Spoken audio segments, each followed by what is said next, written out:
Good morning, everyone. We have quorum. We're going to get started.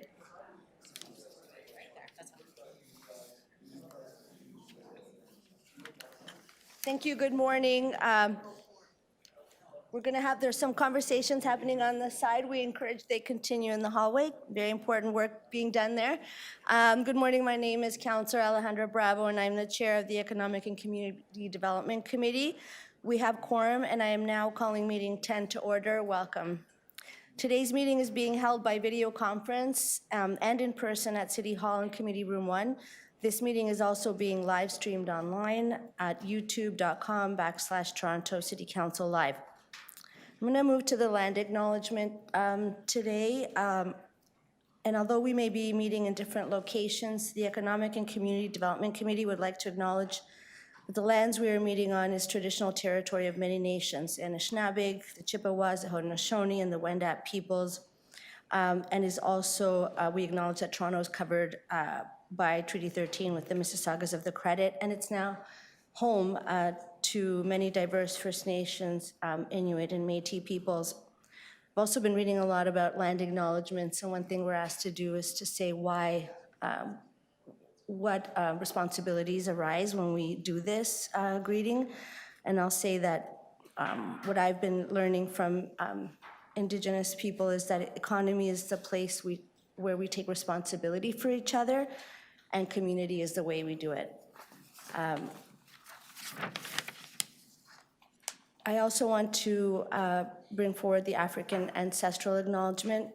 The City of Toronto acknowledges all treaty peoples, including those who came here as settlers, as migrants, either in this generation or in generations past, and those of us who came here involuntarily, particularly those brought to these lands as a result of the transatlantic slave trade and slavery.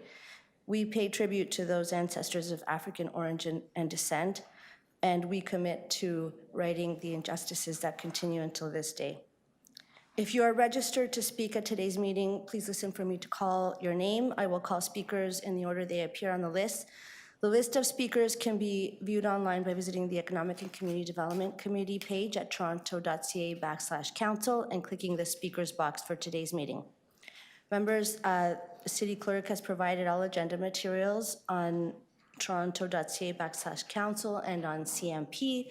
The clerk's meeting portal, clerk's IT staff are available to members if you need help with your devices. I also want to remind you to please submit and approve your motions by email. Staff are available at ecdc@toronto.ca to help with motions. Are there any declarations of interest under the Municipal Conflict of Interest Act at this time? Seeing none. May I have a motion to confirm the minutes from our meeting on January 11, 2024? Thank you. Moved by Councillor Moyes. All those in favor? That's carried. So let's proceed now with the agenda review. We have speakers at EC 10.1, Jane Finch Community Development Plan 2024 to 2034. We have a speaker. EC 10.2, response to EC 6.9, incident and operational review of serious dog attacks. We have a staff presentation and speakers on that item, so that's held. And EC 10.3, follow up on 2024 EC 9.5, implementation review of the noise bylaws, stationary decibel levels for motor vehicles and motorcycles. We have a staff presentation and speakers on that item as well. So let's proceed to EC 10.1, Jane Finch Community Development Plan 2024-2034, and we have one registered speaker on this item, and that is Troy Boudou. I don't believe Troy is online. Is Troy Boudou in the room?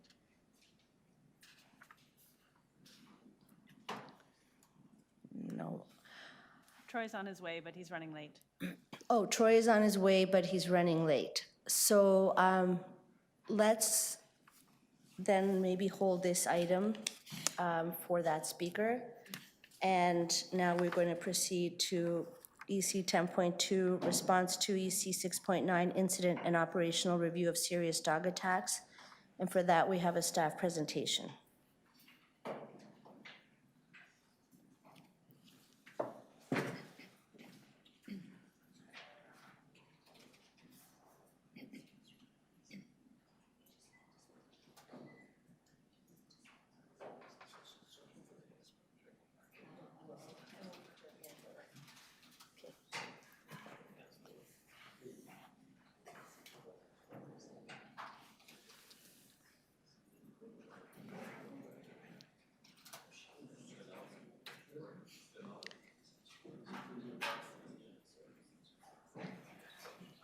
Welcome, and I'll invite you to introduce yourselves, please.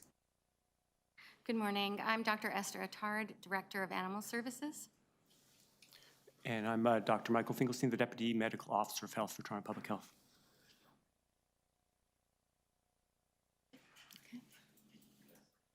Okay, we'll get started. I'm just going to do a quick overview of what we have done in response to the report that was requested. Okay, perfect.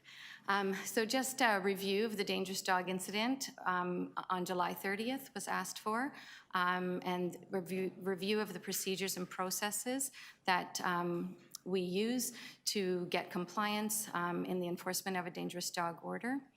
And these included reviewing the existing procedures for managing severe dog mauling incidents, public notification of a dangerous dog order, requirements and conditions of a dangerous dog order, expedited removal of animals involved in most serious attacks, proactive enforcement and monitoring of dangerous dogs to ensure compliance, response to serious dog mauling versus dog bite, current emergency access to a justice of the peace, and recommendations for provincial changes to allow animal services to obtain emergency hearings after a severe dog attack, and the protocol that has been set up between Animal Services and 311 for residents reporting dangerous dog matters.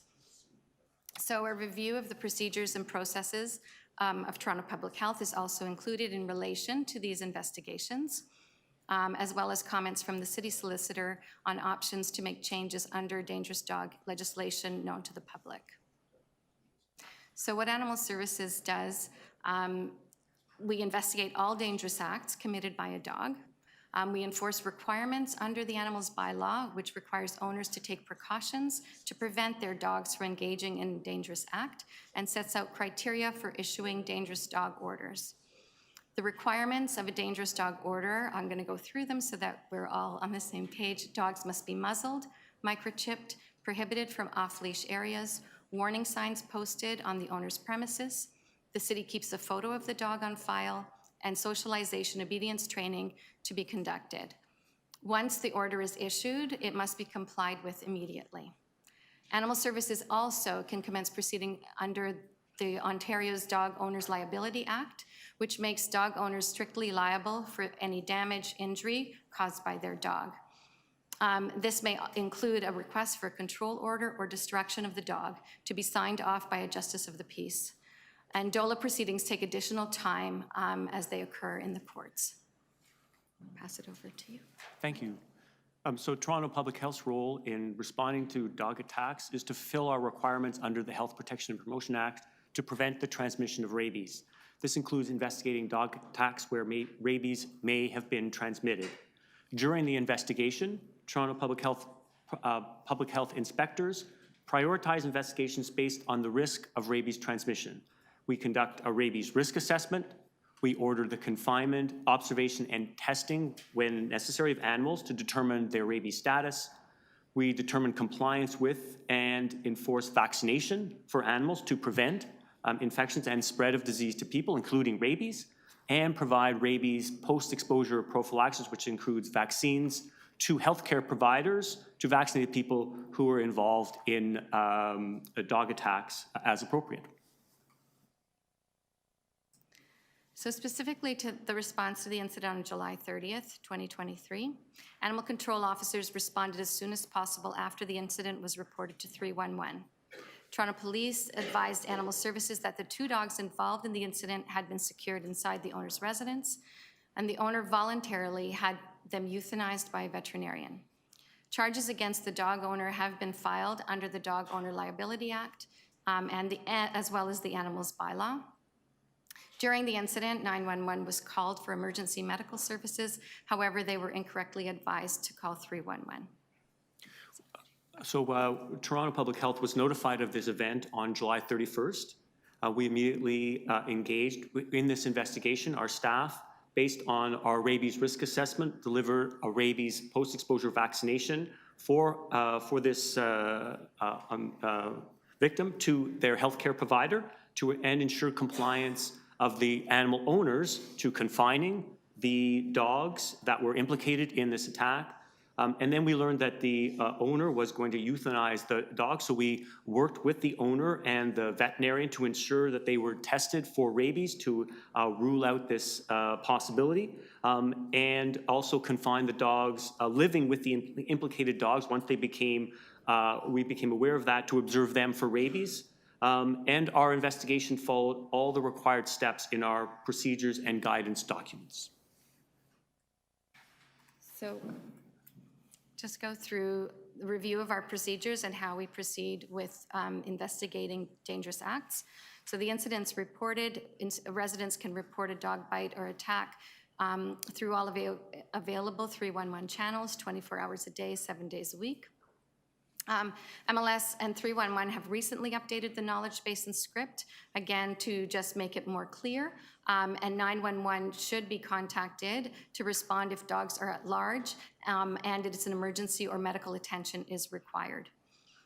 We do prioritize the responses, so we triage all the reports, and anything that's more serious certainly gets attention immediately. And if dogs are at large, we will respond within 2 hours, but police are already notified. Off-leash areas, we receive a high number of requests to investigate relatively minor dangerous dog acts that occur when dogs interact off-leash in designated off-leash areas and also in non-designated areas. Compliance, we follow up with the owners after a dangerous dog order has been issued to ensure compliance. In cases of non-compliance, we may issue an order to comply or proceed with legal action. Following the initial compliance checks, enforcement of dangerous dog orders is complaints-based. A warning sign must be posted. There's currently no standardized requirements for that's what the sign must look like. Training, in some cases, owners are unable to afford training for their dog to receive socialization and obedience. And if they are issued a dangerous dog order, this is a must to comply with. Facilities, we have limited facilities with animal services to house impounded dangerous dogs. Dogs may be required to wait in a shelter for months to years due to the time it can take for Dog Owner Liability Act cases to be proceeding through the court system. Education, proactive public education campaigns support enforcement and compliance with the goal of reducing the occurrence of dangerous acts. There's a need to change public behavior and increase awareness of why dogs need to be leashed, how owners can prevent dangerous dog acts, and how people and children can safely interact with dogs. Public notice, dangerous dog orders are currently not posted on the city's website. Details of orders and whether certain dogs are subject to orders are available at request on a case-by-case basis. So after the ECDC meeting last year, Toronto Public Health began a review of our processes and procedures for responding to dog attacks.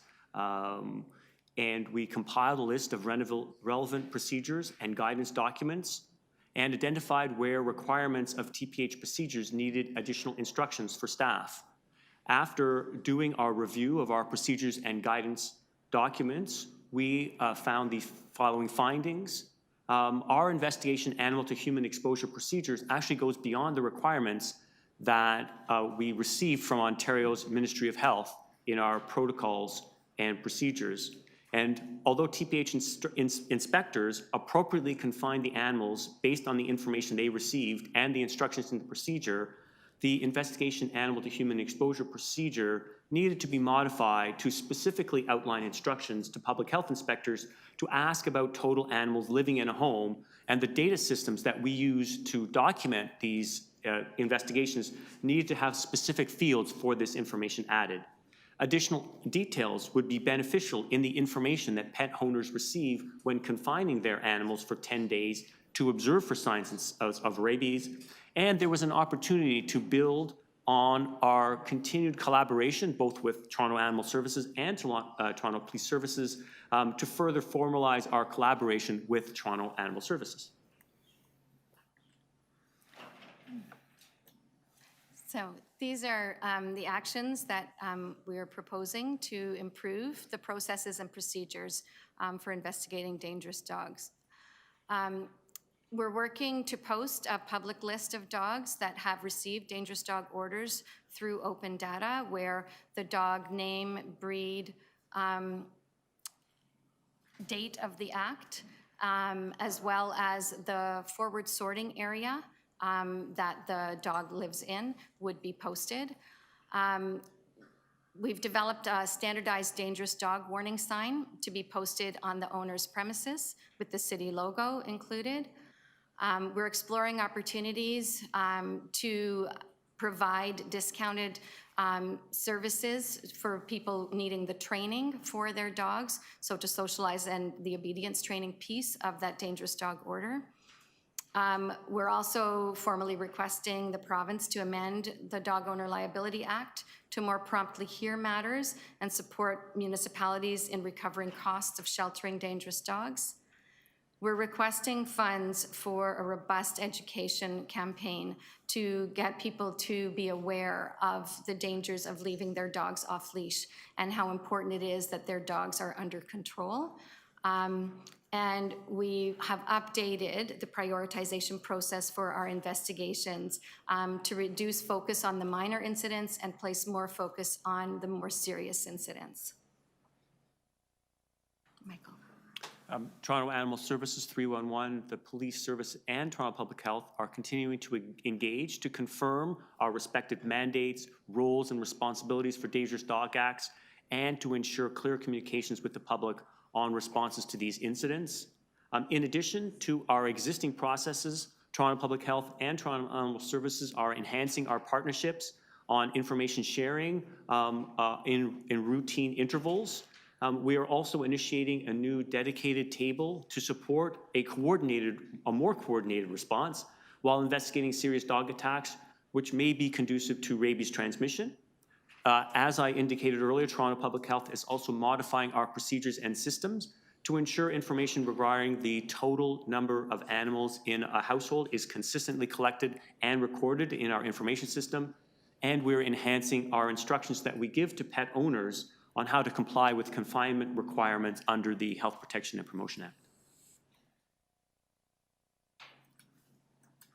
So this is a draft of the dangerous dog warning sign. Again, it is just a draft, so we're still working on this. And it does include the bylaw as well as the city logo to make it more official, so that people are aware that it's more than just a beware of dogs sign. Our next steps, we're going to be hiring additional animal control officers as provided for in the budget of 2024. We're hoping to post the public list of dogs that have received dangerous dog orders on open data, so the severe cases will be posted. And we are finalizing the standardized warning sign.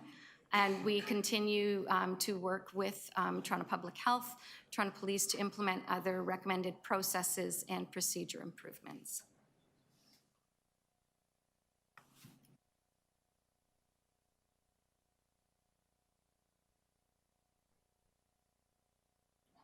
Thank you very much for the presentation. I'll ask you to stay for questions of staff, and then we're going to go on to two deputants.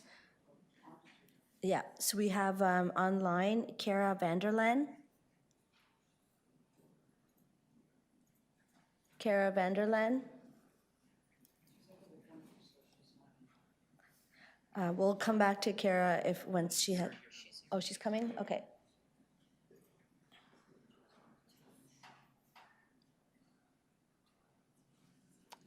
Oh, there she is. Welcome to the committee. You have 5 minutes.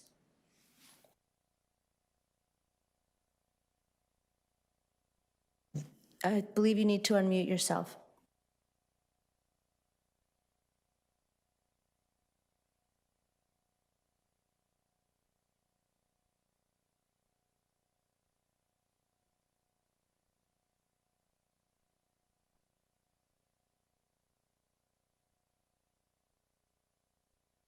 Sorry, we can't hear you.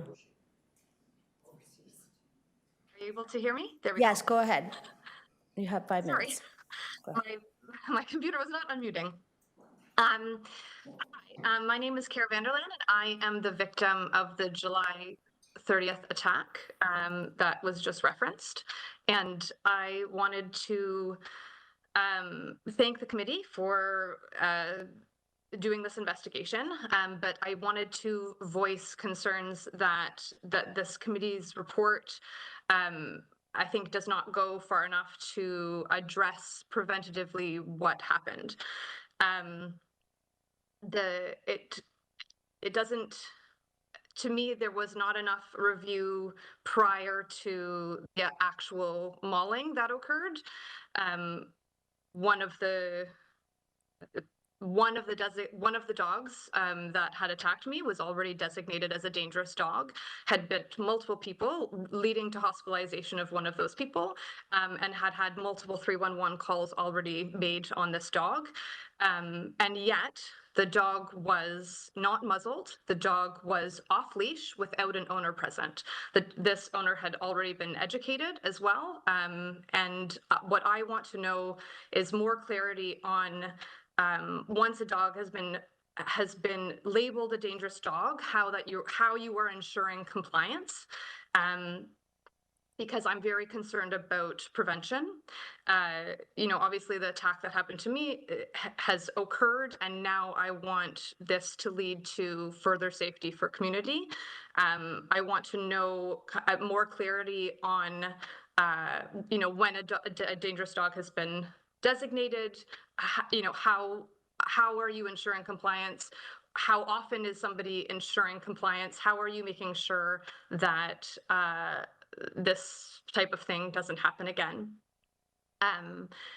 What is the responsibility of following up on the owner? How often, there were regular 311 complaints being made about this dog being off leash, and what kind of interventions were being implemented. Very clearly were not successful because of what ended up happening.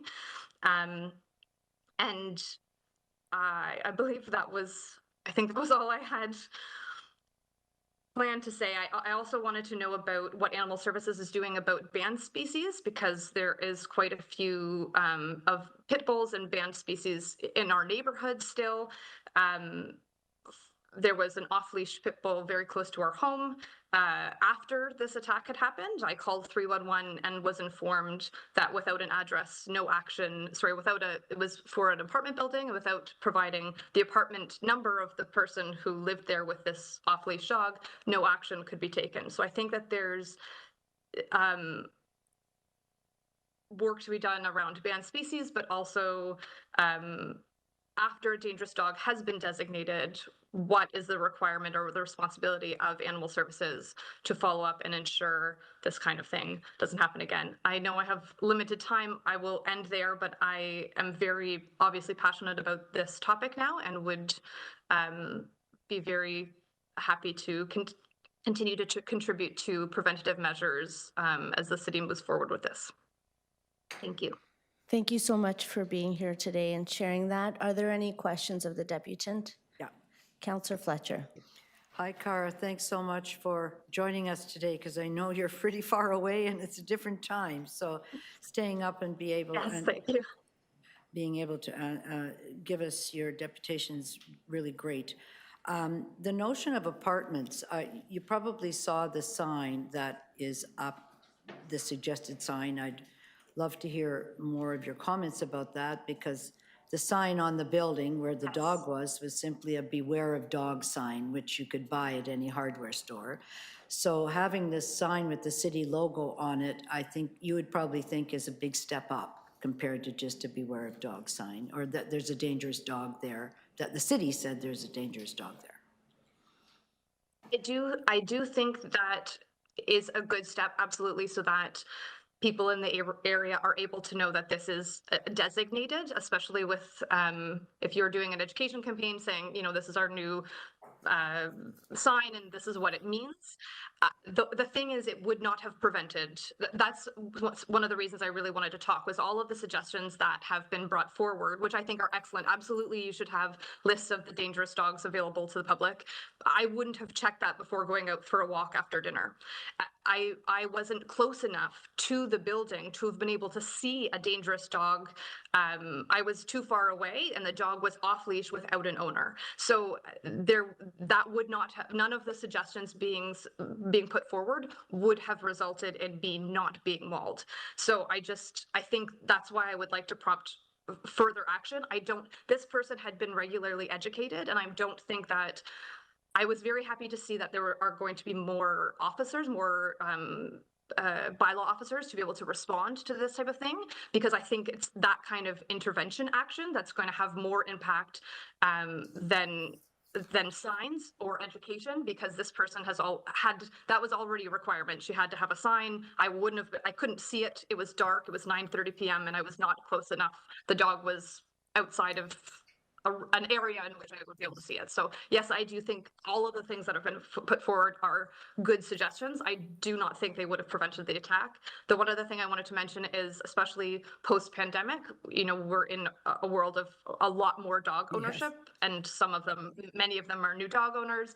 And there's also obviously mental health issues, prevalent within the city because of the pandemic and other reasons. So I think it needs to go further to have that intervention to lead to more prevention, and that will happen hopefully from the bylaw officers. So the point that you made, which is one of the things that this report addresses or is starting to address, is that number one, there'd been this already had a dangerous dog order on it. There'd been numerous bites and other things that had happened, but you don't think enough attention had been given to that owner and the dog, given the severity of the situation with that dog in the first place. That may have prevented this mauling, your mauling. One of the things that drove me to do this was, of course, you and your situation, but that this was a very severe dog mauling. This was not a little bite on the ankle or a nip. It was severe. And I'm going to find out how many really severe cases there are compared to, I'll just call it casual. And one of the people that wrote to me said, we need to have different categories so that that's a very severe dog mauling, rather than just a I don't want to call it run of the mill, but just a simple interaction between a human and a dog, or a dog and a dog. I'd like to know what you think about that. I think that is really important, Paula, that especially because a previous bite had led to someone having to go to the hospital from these dogs. That, to me, again, it changes the severity. I am a previous dog owner and I love dogs, and that kind of a very small nip that's communication from a dog versus a very intentional very aggressive, violent act like these dogs were doing, that is, to me, is two different things. So I think that is a very important thing to really know where the dangerous dogs are. But Thank you. I'm going to ask those questions. I'm sure you're going to stay online. So the difference between a dog giving you a message and a dog acting on its prey drive are two different things, in your opinion. Well, thank you so much for joining. Thank you for taking the time to join us today, Cara. Thank you. Are there any other questions of the deputant? Thank you so much for making the time to be here. The next deputant is also online. It's Jason Ash, Leaside Towers Tenants Association. Jason, welcome to the committee.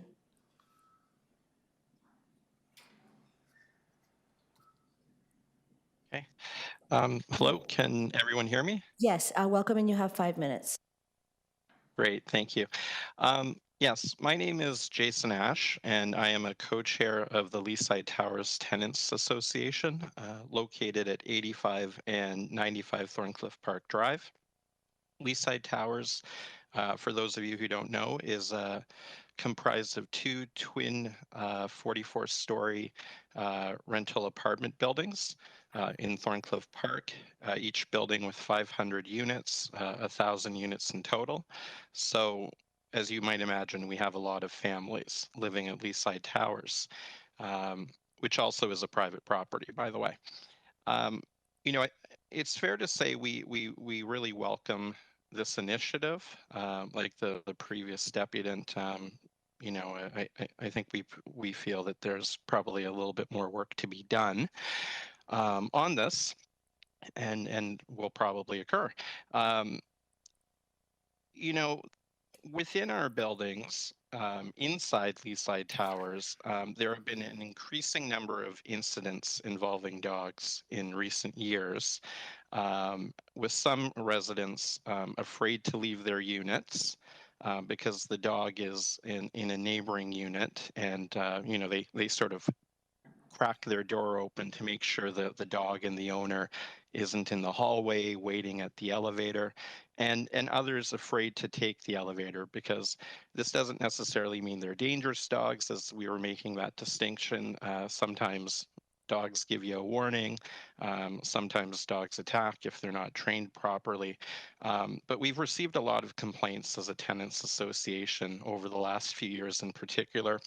And there have been some biting incidents that have occurred, you know, by way of example, on the 15th floor of Building 95 in the common area, or in the dog run on the private property of Leaside Towers. So not out on a city street or not out in a city park, that sort of thing.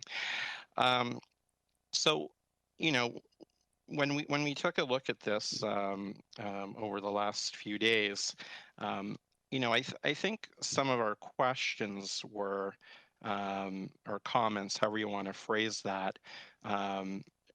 First of all, in terms of the forward sortation code, using that as an indicator, I think living in apartment buildings, you know, we would completely understand.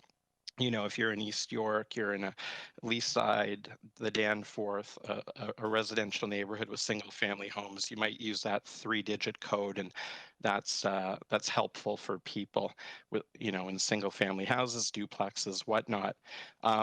But when you're living in a 44-story apartment building, 85 is M4H1L6, 95 is M4H1L7. It's pretty common for tall towers, whether they're apartment buildings or condominiums, to have their own postal code. So, and oftentimes you walk your dog within the property, particularly in the suburbs. You don't necessarily go to a public park. So, you know, I think we'd sort of ask just to take a second look at if the forward sortation code or the full postal code is practical, relevant, those sorts of things in all circumstances. Also, being that we live in a 44-story building, a standardized warning sign seems great, but what does that mean when you walk up to a 44-story apartment building and you see a sign on the lobby that says a dangerous dog lives here? Do they live on the 3rd floor? Do they live on the 5th floor? Do they live on the 42nd floor? Where am I going to encounter them? So that's a question too, although the intent is good. Also, in terms of the open data portal, I think a lot of Torontonians would sort of agree that, number one, they don't know where that is on the City of Toronto website, and most aren't going to download a CSV file or an Excel file. So can we make that more visible than an open data portal?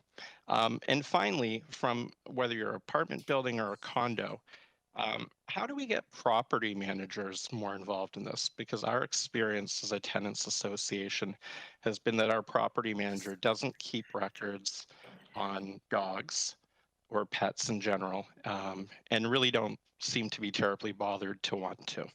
So I guess those are my comments, and thank you very much. Thank you so much, right on time. Are there any questions of the deputant? Councillor Fletcher. Thanks an awful lot for joining us today and giving us your perspective of large apartment buildings. I missed that if you'd had problems with dogs biting in your apartment building or just off leash in your apartment building. Could you just clarify that for me? Yeah, we've had both. So we've had a few comments come in about biting within the apartment building itself through our steering committee in the last 12 to 18 months. Okay, thank you. So understanding where to call and how to do that would be important for tenants, right? Call 311, log Um, that. a- Absolutely, and I would say as a general statement, um, whether or not we're talking about dog bites or anything else.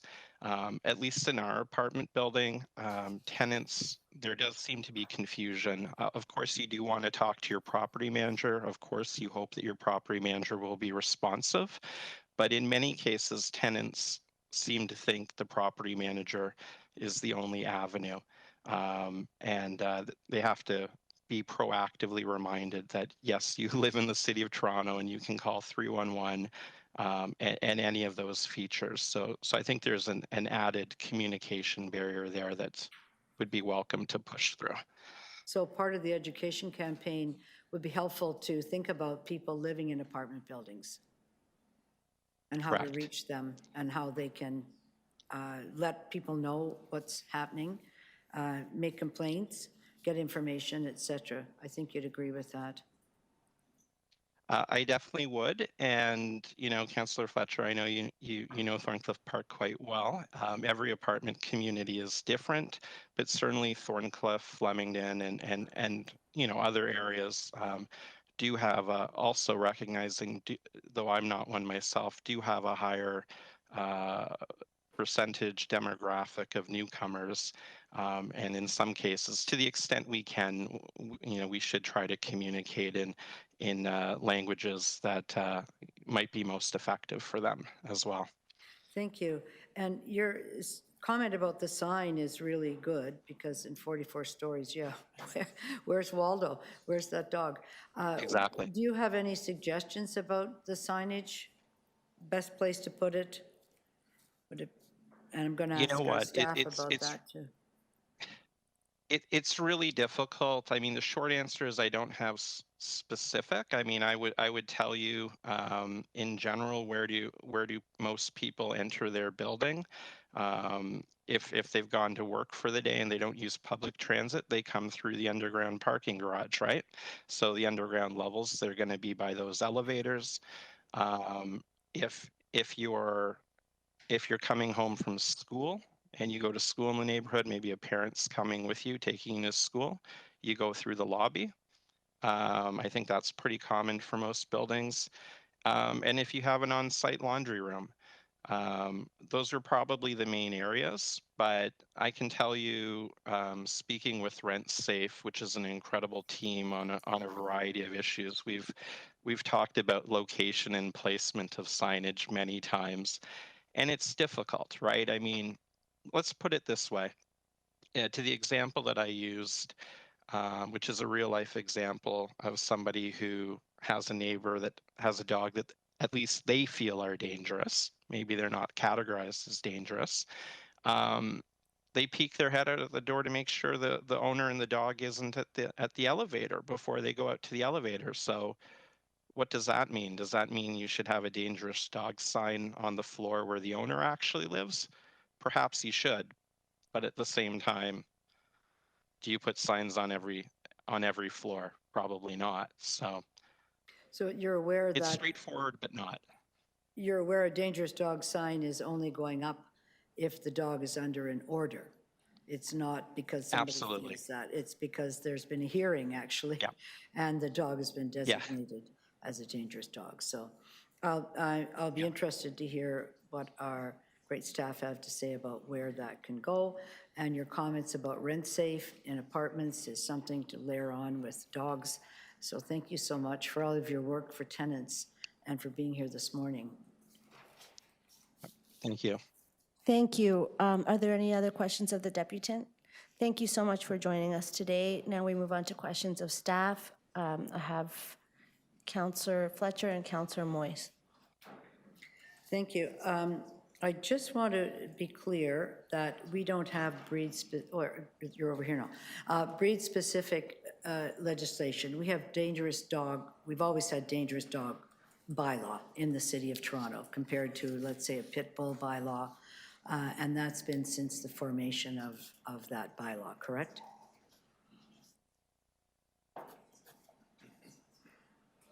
Oh, can you hold my time, please, because we're trying to get that going. Yes, that's correct. Thank you. I've had a number of emails, very interesting ones from people. And I'm just going to ask you those questions that we did earlier.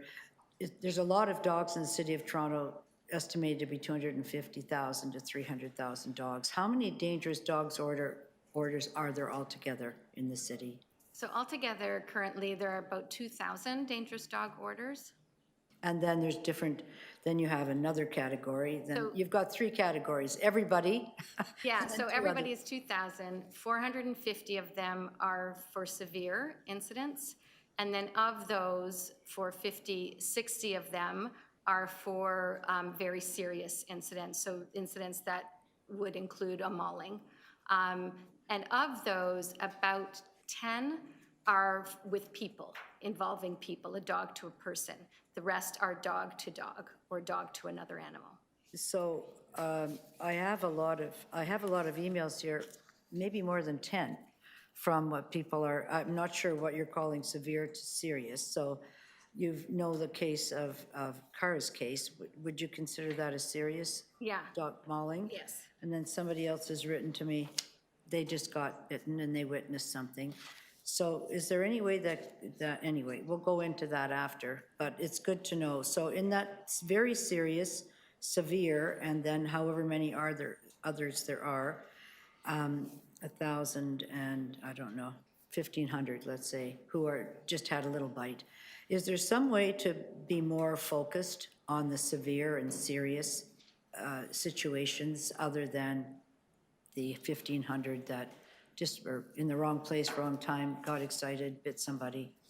So we can focus on those. We do prioritize already, and we're further prioritizing those serious incidents so that we can have more focus, work those up more, and also have more follow-up. So the follow-up would be very strict, almost like bail condition follow-up for severe or serious, at least serious. Yeah, I mean, we'd like to do as much as we can to prevent anything further from happening and to, address public safety. We would focus on those ones more than the others. One of the issues is there some way to, and I've got a dog walker here who walks a dangerous dog that was involved in a small altercation. Is there some way, if you've not been involved after 5 or so years, 2, 3, 4, 5 years, that order would come off the dog? Currently, no. Not currently, okay. And then the 311 situation, which I know my residents have been frustrated, and I don't have anybody here from 311, but we might follow up. I have 2 incidents, is the Kara's incident and then the dog killing at Gerard and Carlaw, where people were calling it in, but 311 had different addresses. So it was the same incident, but I've reviewed that, and one says here, one says there, and then the dog was also involved in Greenwood Park. So putting together the profile, I don't know how you use 311 and how we can make that better at 311, but how you can use that more in an investigative way that, that's all the same incident that people are calling in about, and the same dog. So when our Tier 2 gets that information from 311, they put that together. So they will figure that out. They're very good at doing that. And we have updated the knowledge base for 311 to help improve those situations as well. Okay, and the apartment issue, that's come up a couple of times. Is it on the door of the apartment? Is it on the door of where the dog is? How would you plan on doing that? And then for the sign, which I think is great to kind of make that an official sign, I really appreciate that. Is there not a way, we can talk further about that, but to have a QR code or have where you go to at the city to find out more about dangerous dogs, or however you need to find out why that dog has now got an order on it? Yeah, I'll take that question, and thank you, Dr. Attard, for answering the first few. The signage in the legislation as it's written is meant to be on the residence, apply to the residence, so it would be on the apartment door. A lot of good points raised in the deputation today about other areas, and I thought the underground parking and laundry were two really good ones that I had not thought about. The rent safe is a huge conduit for us. There's over 3,600 buildings where we have public education and we have good communications with tenants and landlords, and we can get this information out there. So this is an ongoing piece of work. We'll work with legal to see where we can put the signs based on the legislation and where we think they are the most appropriate and where they will be seen by the residents, because that's really the objective, that the residents of those buildings are forewarned of what could be a dangerous situation. The case. Fletcher, you're close to 6 Oh, minutes. I am I sorry. reset your Okay. time.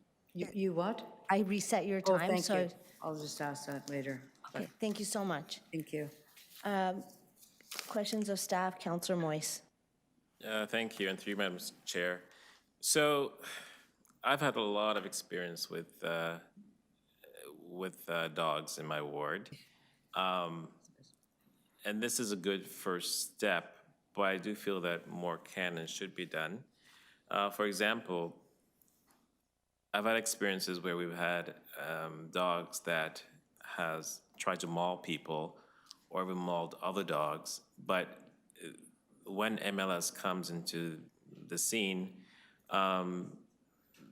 if the person doesn't want to identify themselves or cooperate, then they walk away and nothing seems to happen. Can you comment on that? And also too, I feel that when another dog is mauled versus a person is mauled, it's not taken as seriously, based on my experience and the experience of my residents. I mean, I do think we take those incidents seriously when a dog mauls another dog and the dog ends up dead especially, and certainly if they end up with severe injuries. If we can't get information from a person, they don't want to identify themselves, we can call on Toronto Police to try to help us with those identifications. But if the people aren't there and other people aren't able to identify them or willing to step up, then we can't proceed any further in some of those cases. But I do think that we try to do as much as we can to get that information and to follow up. So what do you do when someone's not cooperative? You do find them when they don't cooperate. Can you are there any steps that you can take to actually have them comply? To have them identified, we would have to contact Toronto Police to help us to do that, and we have done that. And another issue I've had is that dogs that are off leash in parks, accompanying people who live in parks, some are tethered, others are running around freely, and in some cases they have been aggressive, and MLS have been called, and actions haven't been taken that perhaps should have been taken.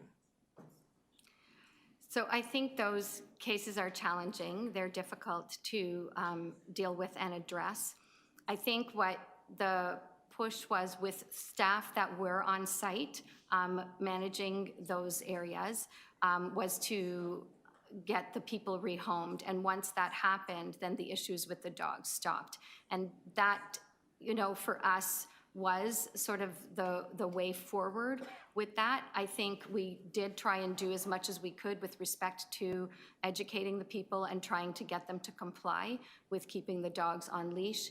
The tethering piece is difficult because that is considered their residence, and if the people are there and monitoring the dog and with the dog, that can be also, again, difficult to proceed with a charge on that. However, it was something that we were certainly concerned about and that we did try to do as much as we could. And ultimately, what helped the situation and resolve the situation was rehoming the people. Mm-hmm. Are there lessons learned from all of this? Perhaps to minimize or mitigate some of the problems that we faced in the past? Because, again, as to Councilor Fletcher's point, There are about 300,000 dogs in the city of Toronto. And so do you feel that with the increase of this year's budget and the issue that around aggressive dogs, will this help actually lay more charges, I'm going to say? I mean, I think that it will help to have more staff so that we can be more focused on incidents that are more serious, as well as focusing on prevention and helping to get more on that side of things to educate people and make them more aware of the things that can happen when their dogs are off leash. And, you know, when they don't comply with being a responsible dog owner, in a split second, things can change somebody's life, and trying to get people to be more aware of that and that those actions that they don't, you know, pay attention to can have huge ramifications for them and the people involved. Okay, so one last question. Is there public campaign around these changes to educate the public?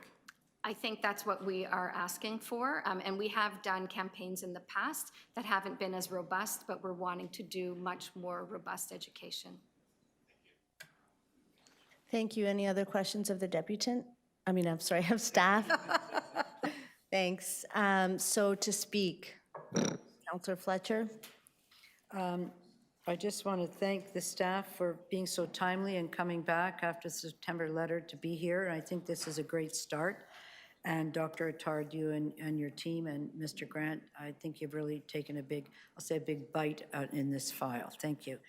I have this long history with dogs because I chaired the committee that brought in dog licensing. I chaired the committee that brought in dangerous dog legislation. I chaired the committee that created off-leash areas in parks.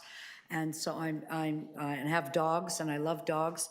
And I really want to make sure that when you have a dog in the city of Toronto, that everybody loves your dog and that your dog loves you. So, and I know you all love animals and animal services, so it's a great thing.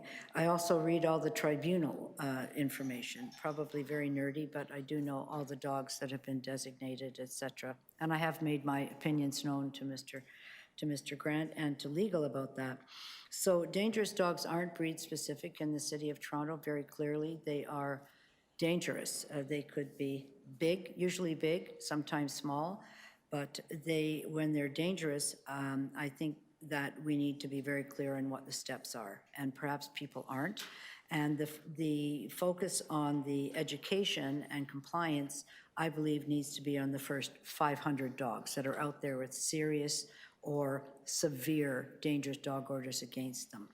So some of the folks writing in are saying, well, if a dog has just had a small incident and they've done nothing for 5 years, should they still have that designation?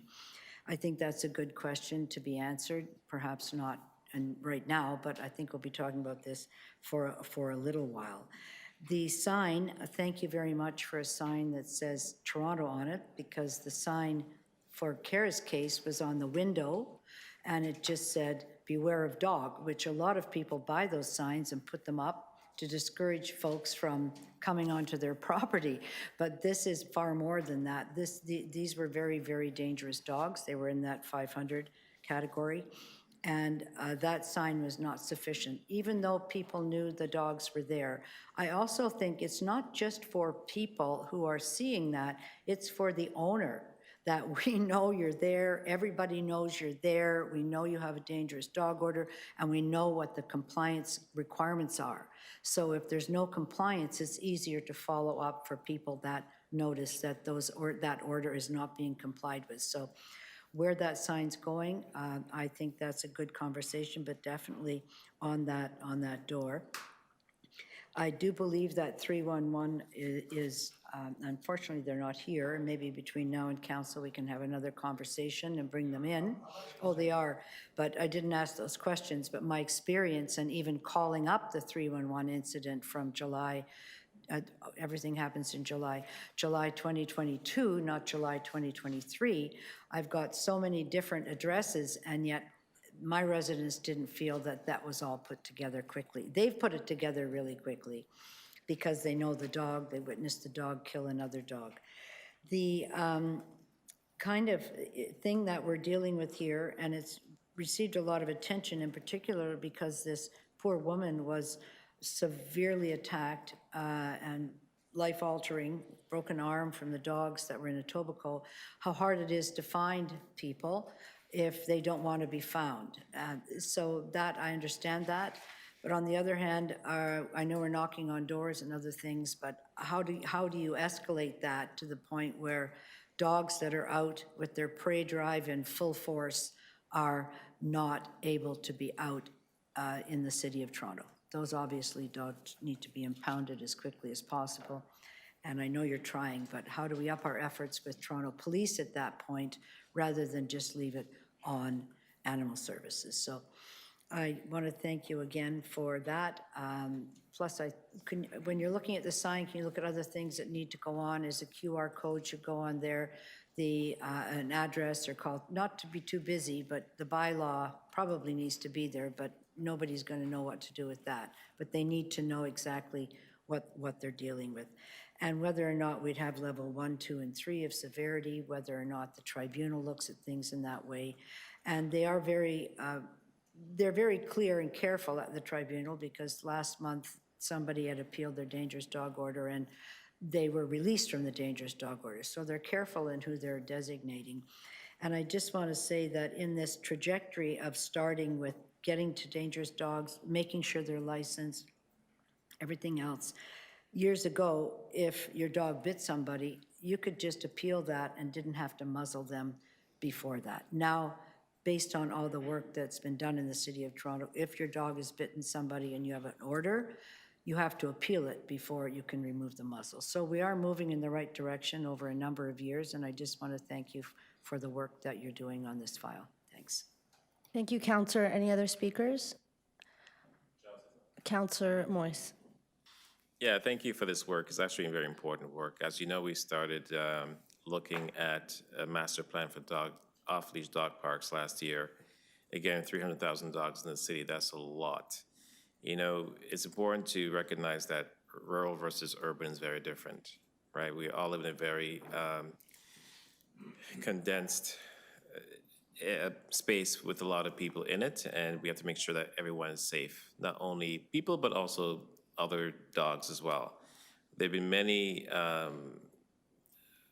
stories that I've heard of dogs mauling young children, other dogs, and adults. We heard from one of them here today. So, and there's a lot that actually has gone unreported, right? And perhaps too, a lot of people I speak to don't even know who to call when something like this happens. And I'm not even sure if 311 is the actually right avenue to do that, depending on the urgency of the matter. Just again, listening to some of the comments even here today, I was thinking perhaps even having signage in off-leash dog parks, or in all parks for that matter, because that's where dogs tend to go, right? Not only in apartment buildings. And if there's an issue, there's a number that you can call. So I think we need to keep an open mind and, you know, adjust the policies as needed over time, because it is a moving target, I'm gonna say. But thank you for the work that's been put in this so far. Thank you. Thank you. So I'll just speak briefly to say I wanted to recognize Councillor Fletcher's leadership on this. It's ongoing over many years, and certainly today. Thank you for those of us that have had dog maulings and our communities are living in fear. We're grateful. Thank you so much to staff who moved very quickly on bringing forward this report.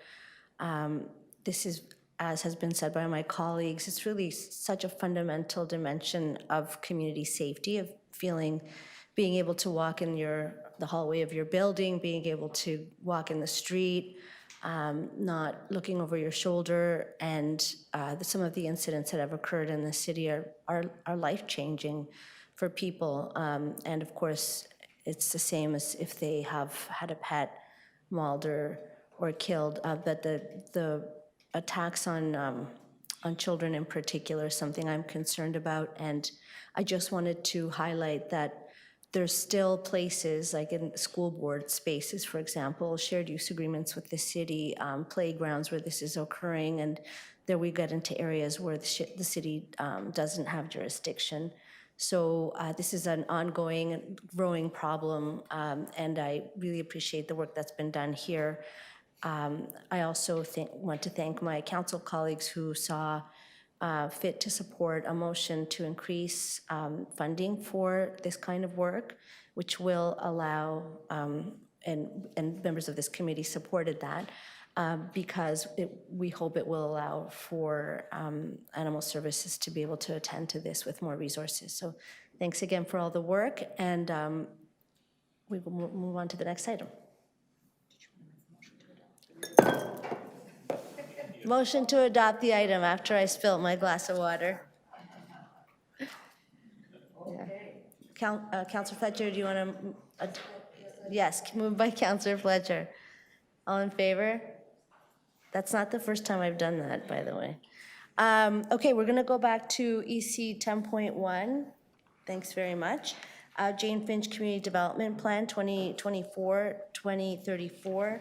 And we have a speaker, and I see that Troy Rudu is here. Yeah, please come to the welcome to committee, and you have 5 minutes.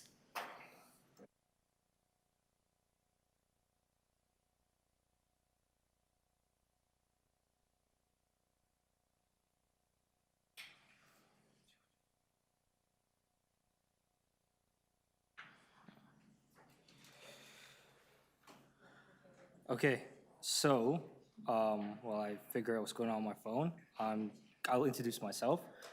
My name is Troy. I'm a resident from Jane and Finch. I do a lot of work in the neighborhood, and I've been a part of this process for a while. I think just to position myself a little more, a couple of the projects that I'm working on now is a collective impact project focused on youth employment in the neighborhood. And we're really trying to get a lot more partnerships to make sure that we have real impact in that space. I'm also the co-chair and a senior project manager for the Community Hub and Center for the Arts that we're building in the neighborhood. And I did a lot of community engagement work, me and a few other leaders around the Jane and Finch Mall redevelopment. And specifically, I'm working on partnerships and the community benefits on that particular development. For this project, I just want to start off by saying that the approach of integrating different departments to work on a neighborhood in a CDP, community development plan, is super important. I think this is the way forward. I think there are particularly important directions, specifically around the anti-displacement focus on this. Our neighborhood is really concerned about displacement and all the changes that are occurring. We're also concerned about the employment stuff, and a lot of those things are in that document. That's great. I think it's also really important for us to pass these kind of things early so we could coincide this with the investment in our neighborhood. However, there are a couple of areas that I think we could improve moving forward. So these are the things that I want to focus here on, the time on. So there's 3 areas. One, thinking about the governance structures for this new partnership circle. Originally advisory table, now partnership circle. There's 3 pieces in that I think it's important, and I think that it's been heard by staff, but I just want to emphasize it here. One, moving away from advisory more to a steering component. I think if we're doing work in the neighborhood, it's important that there is some stronger governance and community steering these processes. I think when there are city-led initiatives in Jane and Finch working in it or that affects the neighborhood, those things should be brought to that circle in the ideation, the design, the implementation, and evaluation phases. So residents and community leaders could have insights to make sure those projects are more impactful. I think also establish, and also for things that are not led by the city, encouraging other people who are doing work in the neighborhood to partner with and talk to that circle. I think it's also really important to establish a principle of partnerships for external groups who are trying to work in the neighborhood to make sure that they are thinking through in the ideation phase, working with community leadership in Jane and Finch and organizations there. I think it's very important to remind people that are not from the neighborhood that there are a lot of very smart people thinking about these issues, and there's a lot of capacity there that they could leverage, and they should be partnering with those neighborhoods and supporting those these people to do the work in these spaces. So that was the first piece, and the first piece, once again, is strengthening the governance structures, working with the neighborhood on that partnership circle. So governance structures for the partnership circle. The second piece is reassessing timelines. Over this next year, I think it's important for the city to work with community partners and residents to look at all the timeline activities and seeing whether or not we can readjust it and maybe achieve some of the goals earlier than later. I think that's possible given some work that's happening there.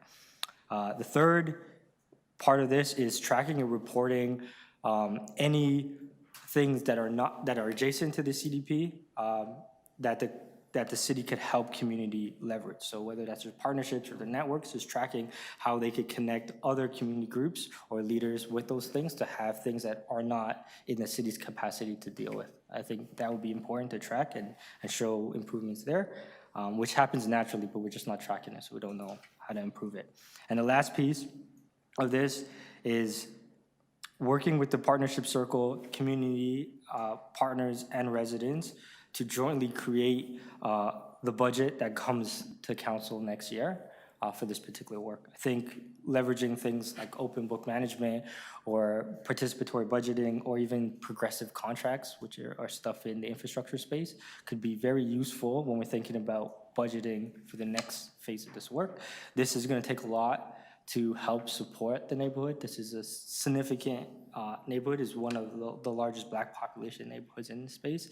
So if we're gonna do this, I think thinking about the budget together is a great improvement. I think thus far, there's been a lot of great movement, some things that are a little slower, and I think budgeting is one of those things. We need to resource this work, so we should do that together.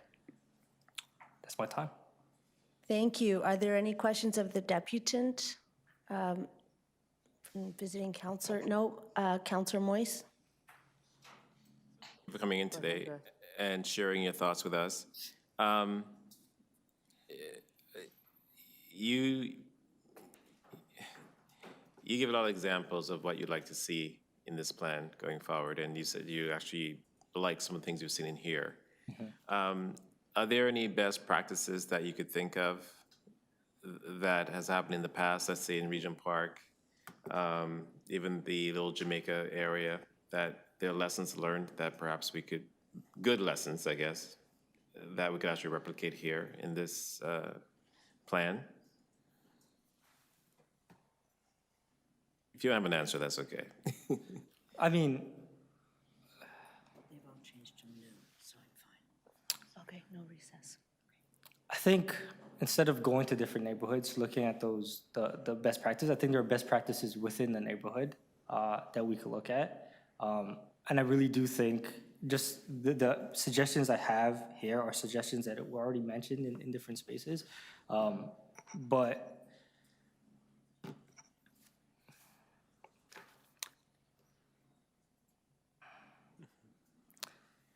I think the solutions are in the neighborhood. So like the participatory budgeting practices is stuff that we're doing in the hub, the Jane Finch Community Hub and Center for the Arts. We are openly showing this is where the money is, this is what we need, this is how we could figure these things up, and showing people the trade-offs and spending that extra time to think that through.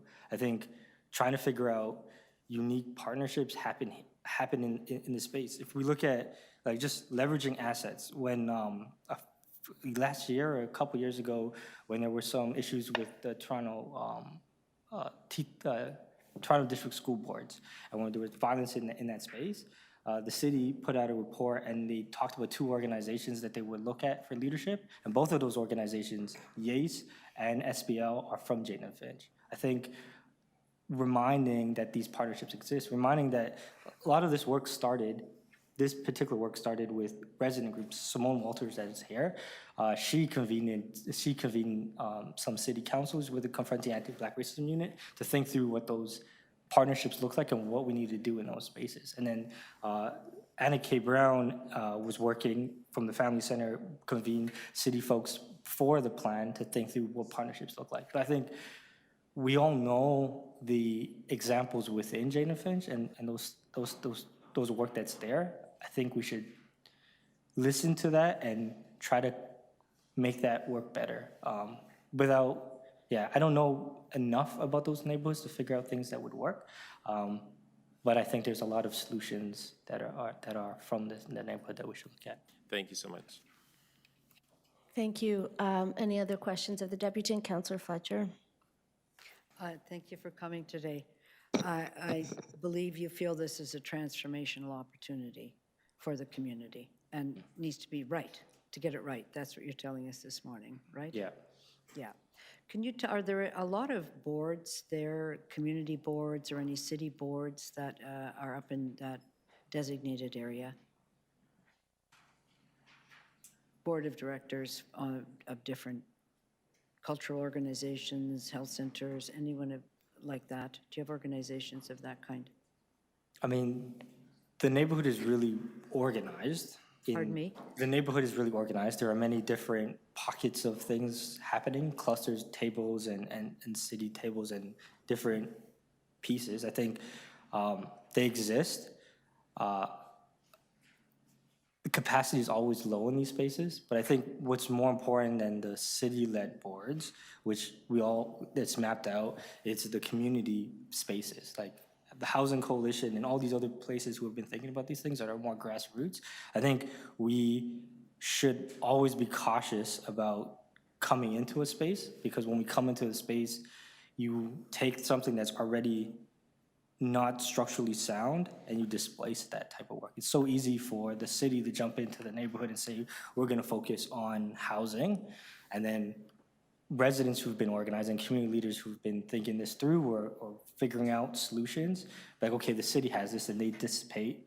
But the problem is that you're only here for a short amount of time, and these problems are longer. So what we need to do is, outside of the people who are working on these things as their job, look at the people who are supporting, who are doing this work that is often unrecognized, and figuring a way to integrate them in and grow that leadership. 110% agree with you. And what I meant by boards would be those people who are in the community that form a board that the city would work through, a formalized situation, not city employees or people who do this for their living, because that's where it falls apart, in my opinion, because they come and go.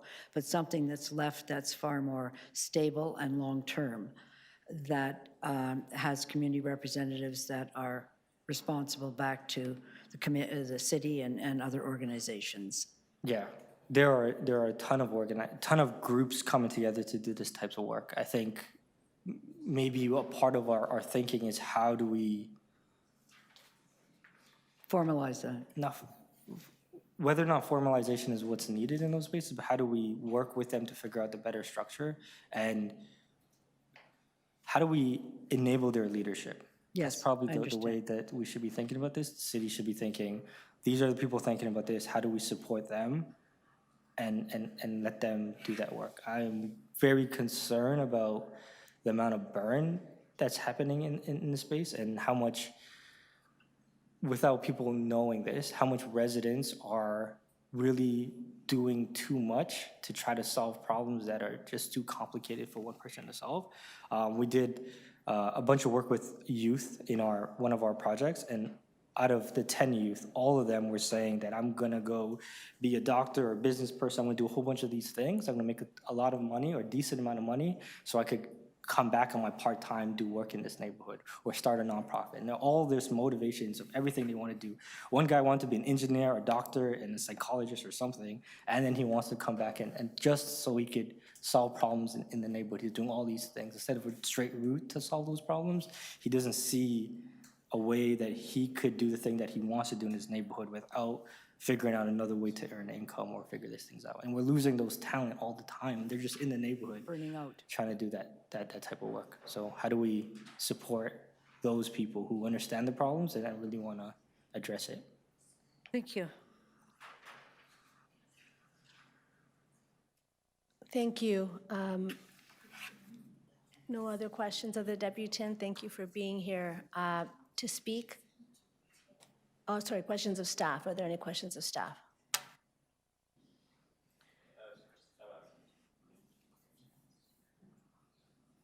Councillor Moyes? So, again, Jen and Finch is going through a large gentrification, I'm going to call it. And as I said to the deputant, when the process started in Regent Park, a lot of people were displaced. Many were unhappy. We saw what happened during the Eglinton LRT in Little Jamaica. A lot of Black businesses went under. Many, didn't come back. So Gin and Finch is such a huge area. And again, very densely populated, majority being Black people. I am concerned that they may become victims of this process if we're not careful. So I was wanting to have an understanding from staff if there are any lessons learned from Regent Park, Little Jamaica, and other areas that went through similar experiences.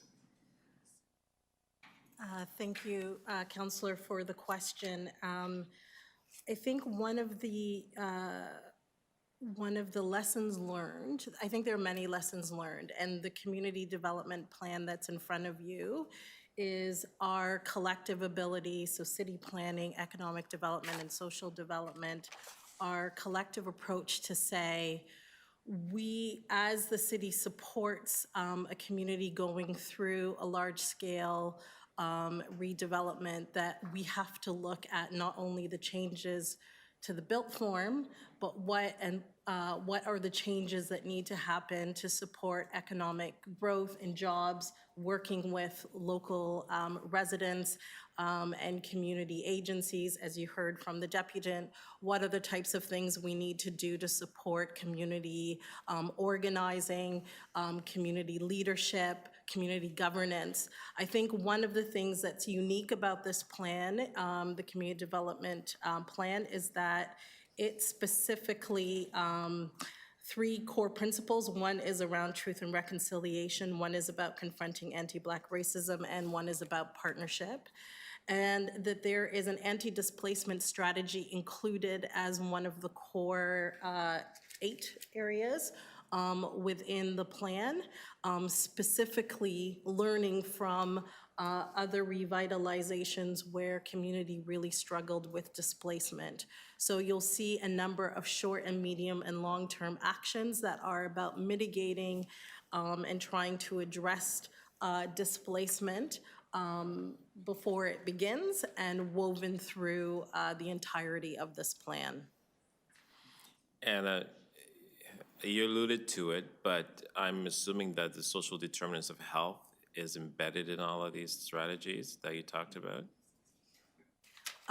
Absolutely. I'm going to turn it to my colleague, John Smith. Yeah, just to follow up, Denise has outlined that there are the 3 lead divisions are SDFA, city planning, and economic development, but the 3 lead divisions will be working with all city services, agencies, boards, and commissions to ensure that the ongoing implementation of a CDP not only connects to local residents, but also aligns with the city's equity policies, and that includes policies that directly support social determinants of health. Okay. And so I do trust staff, and I believe in the work that you're doing, and well-intentions. But what are the metrics of measurement to make sure that we actually achieve the goals that we've set out here, especially these 8 points that I'm looking at? 1, 2, 3, 4, 5, 6, 7, 8. Yeah. Yep. So I believe the opportunity with a community development plan, because it is in partnership with the local community, is to design the monitor and evaluation mechanism, as well embed an ongoing reporting. So those deliverables will be structured through our connection with the community, our partnership with community. So community recognizes the outcomes that they want, and the monitoring and evaluation mechanism will be a reflection of that. So that was your last question. We're a little over time. Thank you. Any other questions of staff to speak? Visiting Councilor Perruzza, please. Thank you so much, Madam Chair. Yeah, happy to provide a few thoughts here. So just to put it all, kind of like try to put it all in perspective, there's two components to this thing that we are doing today. You have here a sort of a social development, economic development strategy that is part of the bigger work related to development, the development of a secondary plan for a defined area in the Jane Finch area or community. Why this is new as a component of a planning study or a secondary plan, a document. I mean, it's new in the sense that it's new for me, and to some degree, you know, there's a hopeful uncertainty that I bring to this process. So that's not to diminish the work here. The work here, I think, is very, very good. There's a lot of thought that's gone into this, a lot of community input into the development of the sort of the social economic thinking around when new development comes along in the Jane Finch area, that and when you mine it all down and you look at all the different action items and the rest of it, what this really says, for one of the first times, and I thank the staff for that, is that the city should not just be a distant partner that sort of approves growth, but in this instance should be a participant, a local participant, very much like a local resident at the table that provides input into a social economic strategy or a social economic component to growth in the neighborhood, dependent on a lot of stuff. You know, developer benevolence, right? What authority will this companion document have as it relates to a secondary plan? That remains to be seen. I guess it's really dependent on the players who then come to the table and how forceful they are and how organized they are in achieving the objectives that we all want growth to do. Look, I come at this from some history. I remember being barely out of university, you know, being elected a North York City Councilor in 1988, and in one of the first ever secondary plans that was developed for the city of North York, York University, right? We said, you know, we should develop a secondary plan for York University, one of the first ever. Back then, secondary plans were developed a little different. A working group was struck. York University was uneasy about what that meant for them. You know, what does that mean for us and our lands going forward? City of North York really wasn't sure what it wanted as well objectively from it. So a working group was struck up. York University hired Jane Pepino, one of the, you know, sort of the most experienced development lawyers of her generation at the time.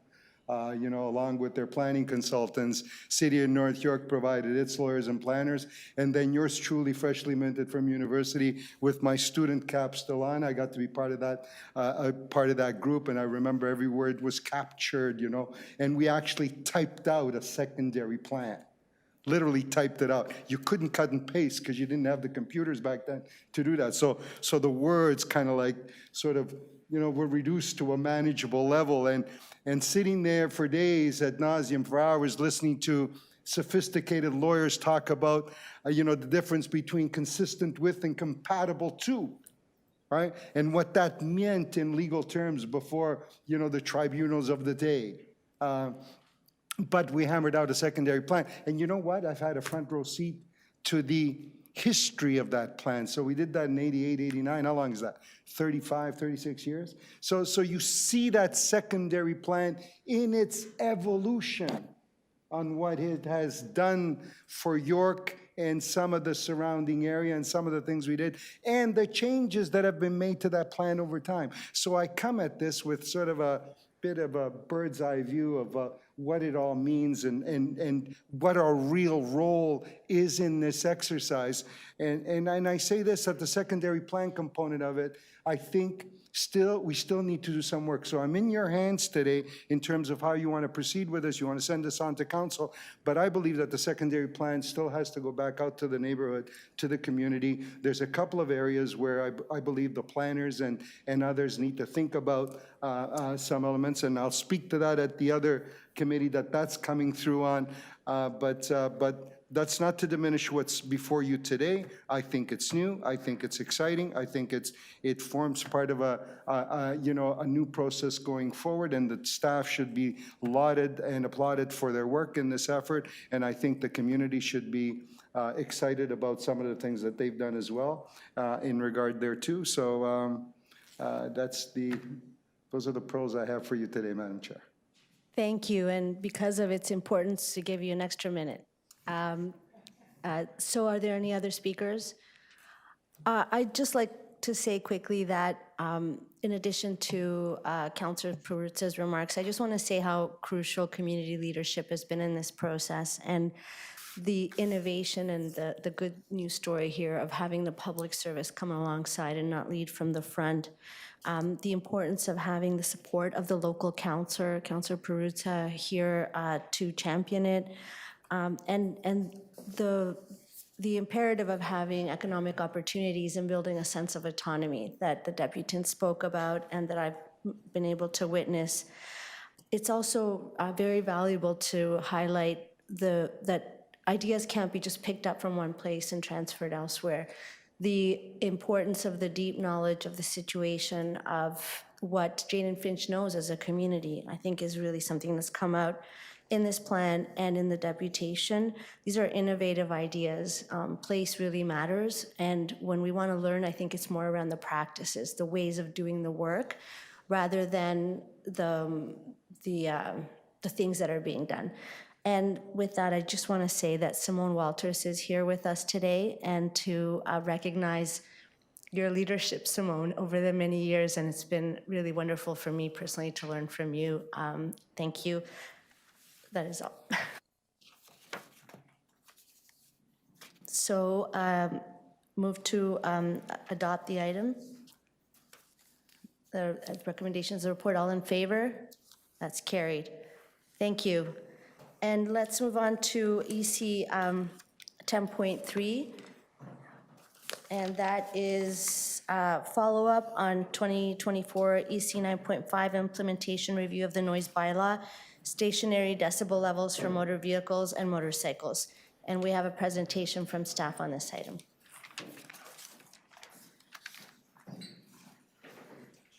Welcome to the committee, and I invite you to introduce yourselves before you present. Thank you.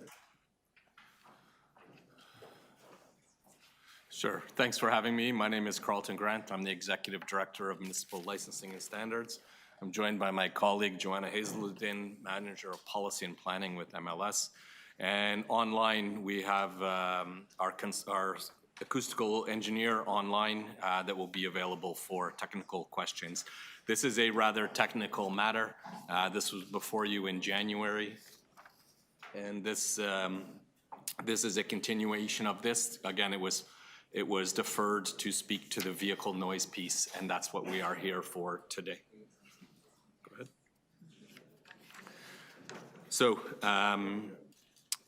again, this is our follow-up report that speaks to the vehicle noise and vehicle noise only.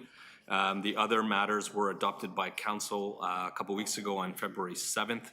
So this is here specifically to focus on vehicle noise. Next slide.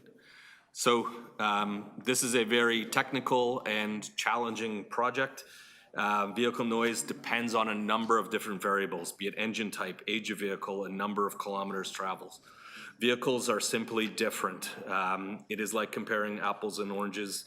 They are significantly different types, different ages.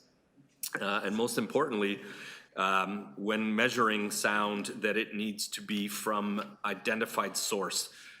If it's measured 0.5 meters or 15 meters from a vehicle, as sound levels vary depending on one's distance from the source. To apply numerical sound limits effectively in practice, there must be a reference to detailed, standardized sound measurement.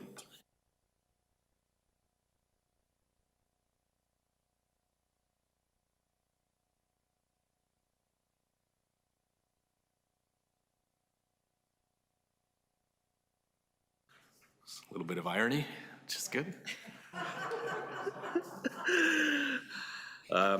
Sorry. So just again, on the fact that different vehicles and different measuring from different distances. As an example, a new Harley Davidson may have a maximum sound rating of between 80 to 85 dBA from the manufacturer per Canada's federal noise standards, measured 15 meters away from the vehicle when moving.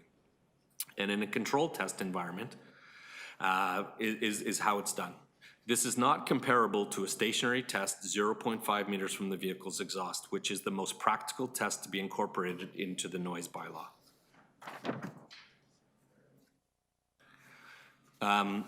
We looked at, as we do with all our policy work, we look at other jurisdictions who are doing this and doing it well.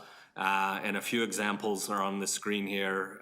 Oakville, Caledon, Red Deer, Calgary, Knoxville, and New York City. While they're all somewhat different, the ones in Ontario, Oakville and Caledon, we are aligned, and that there's some rationale for that I'll speak to later.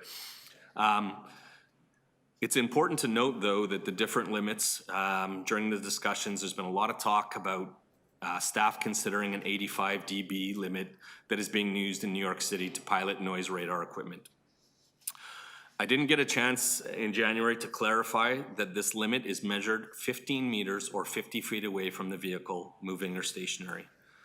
What that means is that 85 decibels from 15 meters is equivalent to 114 dBA from 0.5, significantly higher than staff's proposal. This is a visualization of what we're recommending and how we compare to New York City. Our acoustical engineer reiterated in their report that sound levels are meaningless without a specified distance. What we illustrate here is the blue dot is the limit, and and the green is the equivalent in level. So in Toronto, at 50 centimeters, 50 centimeters from the exhaust tailpipe, it would be 92 dBA, and while revving at 96. This would be equivalent to 114 and a half in the way New York calculates it, because they calculate it at 15 meters away. I think this is a very important graphic to understand the differences, and when you're hearing examples of New York, that this is what, this is a true comparison.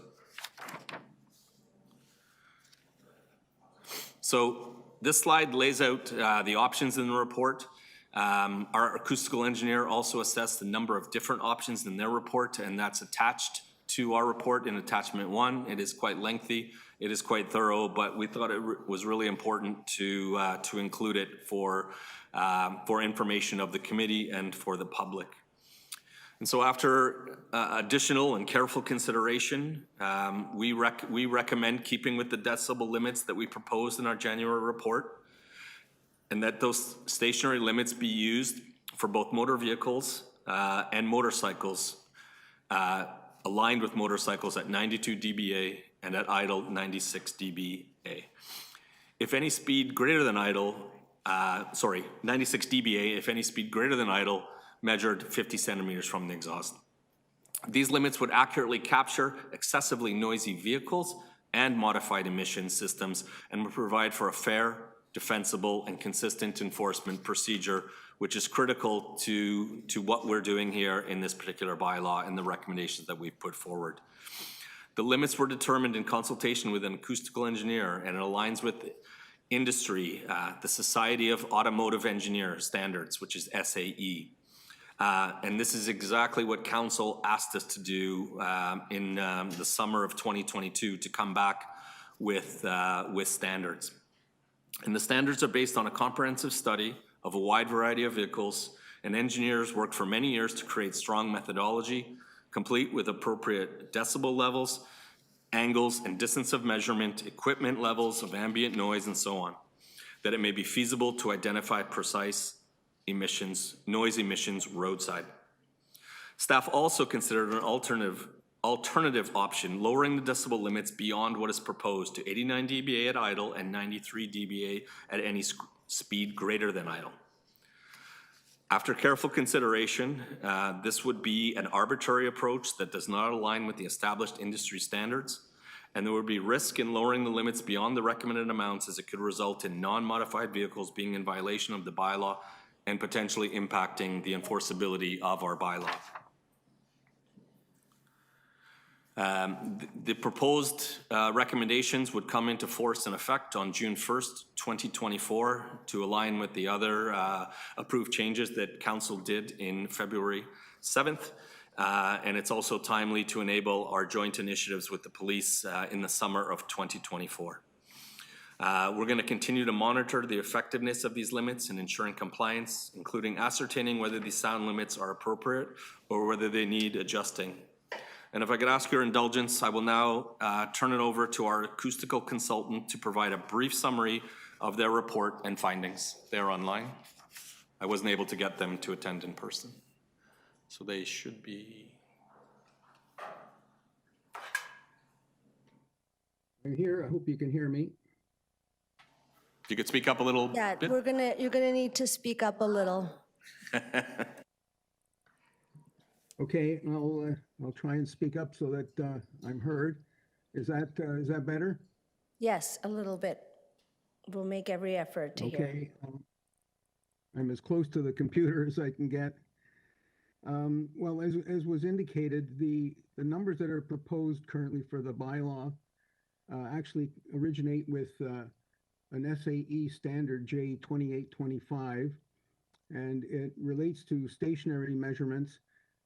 Many of the other standard procedures deal with a moving vehicle, which from an enforcement point of view is really not terribly practical. And that's why we focused on the stationary measurements, which are very close to the vehicle. And as was indicated, it's extremely important that whenever one considers and compares sound levels, you have to take the distance at which it applies into account. Because as probably everybody knows, the further away you are from a source of sound, the lower the sound level will be. And so when comparing one jurisdiction's limits to another, you have to take into account what the distance is. And a number of jurisdictions, as you saw from the slide, have adopted the same numbers from the SAE standard.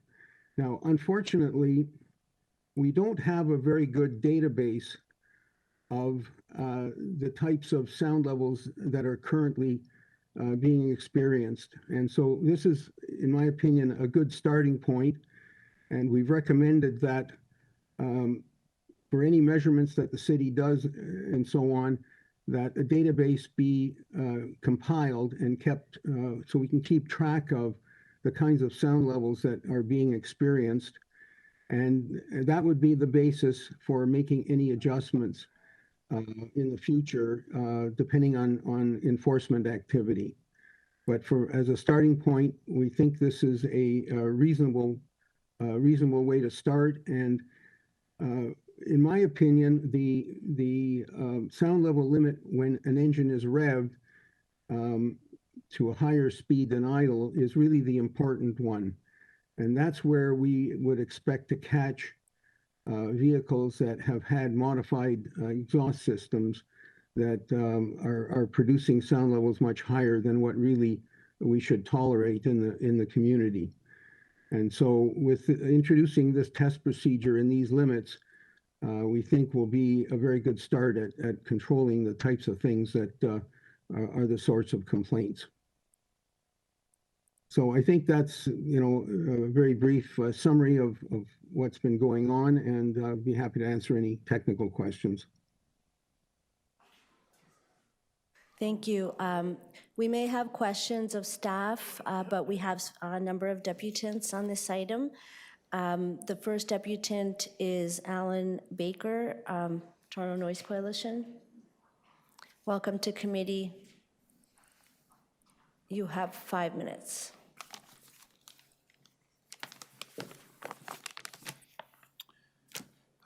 Good morning, Chair Bravo and members of the committee, and thank you for the opportunity to speak to you today. I'm here representing the Toronto Noise Coalition, which has the support of well over 70 residents' associations across the city. We make the following observations and recommendations. At the last meeting, you heard a great deal about the negative health effects of excessive noise from experts far more knowledgeable on the subject than I am. So for the sake of time, I will not be speaking on this subject today.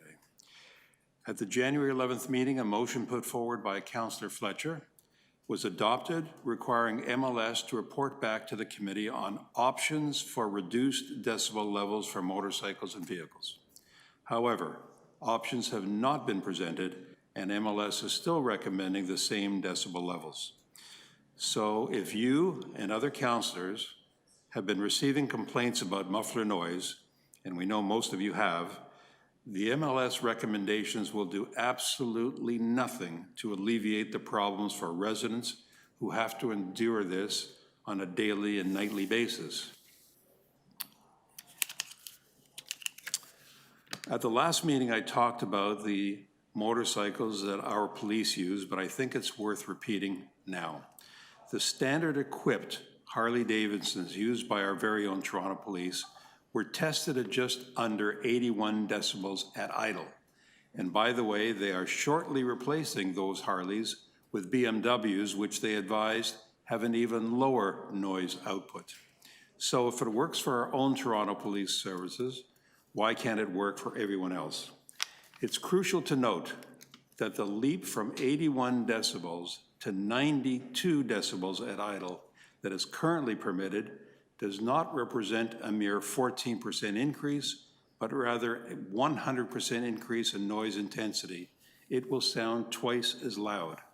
The noise level escalates even further when vehicles are moving and or revving their engines, potentially breaching well over 100 decibels, which at least is another 100% increase in noise intensity. This obviously begs the question, why are we then permitting 92 decibels? Therefore, we are strongly recommending 81 decibels at idle, 85 decibels at 2,000 RPMs. Members of the Toronto Police that we discussed this with endorse these limits. The second sound test at 2,000 RPMs, called a set test, is the preferred method as opposed to any engine speed above idle, which is what MLS is proposing and which, according to traffic services, could potentially weaken bylaw in courts. As MLS Director Grant stated at the last meeting, the muffler blitzes that were conducted in the past were, and I quote, problematic, unquote. They were problematic because the permitted decibel level of 92 is simply much too high, and traffic services agrees. After a while, we even recommended that the blitzes be discontinued as they were a waste of time and resources, and the Toronto Police agreed. MLS states that they chose their recommended decibel levels so as not to inadvertently capture the use of normally operating vehicles. We feel this reasoning is flawed because Canadian federal regulations do not permit standard vehicles to be manufactured having muffler systems that would produce sound levels that MLS are proposing. The Ontario Highway Traffic Act lists the many types of illegal mufflers that are used to increase exhaust noise. The Toronto Noise Bylaw permits a decibel level of 92, which is achieved by installing those illegal types of mufflers. So actually, when you think about it, our Toronto noise bylaw is basically condoning the use of these illegal mufflers. How does this make any sense? Why are we protecting those vanity noisemakers who don't care about our residents and in fact add to our air pollution?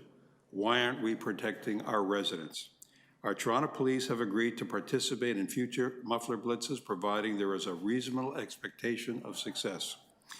With the ever-increasing density in our city, we need a bylaw made for Toronto, not for Oakville, not for Edmonton, not for Caledon.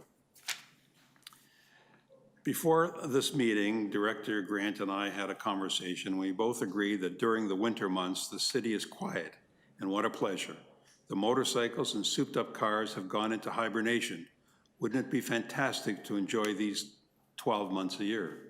While we all know that Toronto is grappling with many challenges, this is an issue that does not require vast financial resources. It does, however, require the will of our elected representatives to enact a bylaw that lowers the permitted decibel limit, resulting in significant enhancing the health, well-being, and quality of life of our residents.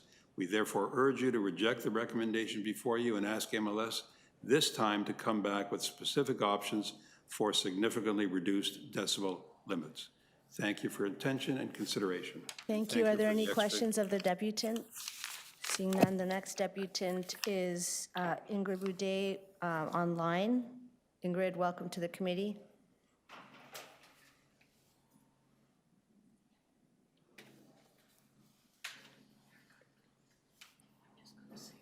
Can you hear me? Yes, you have 5 minutes. Excellent. Thank you.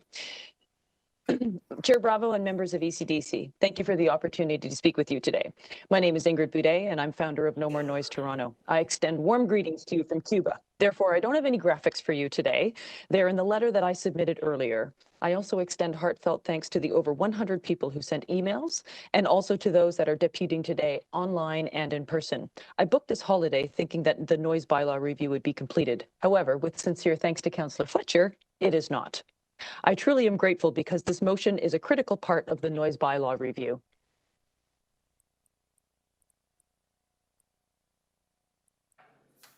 We can't hear you any longer.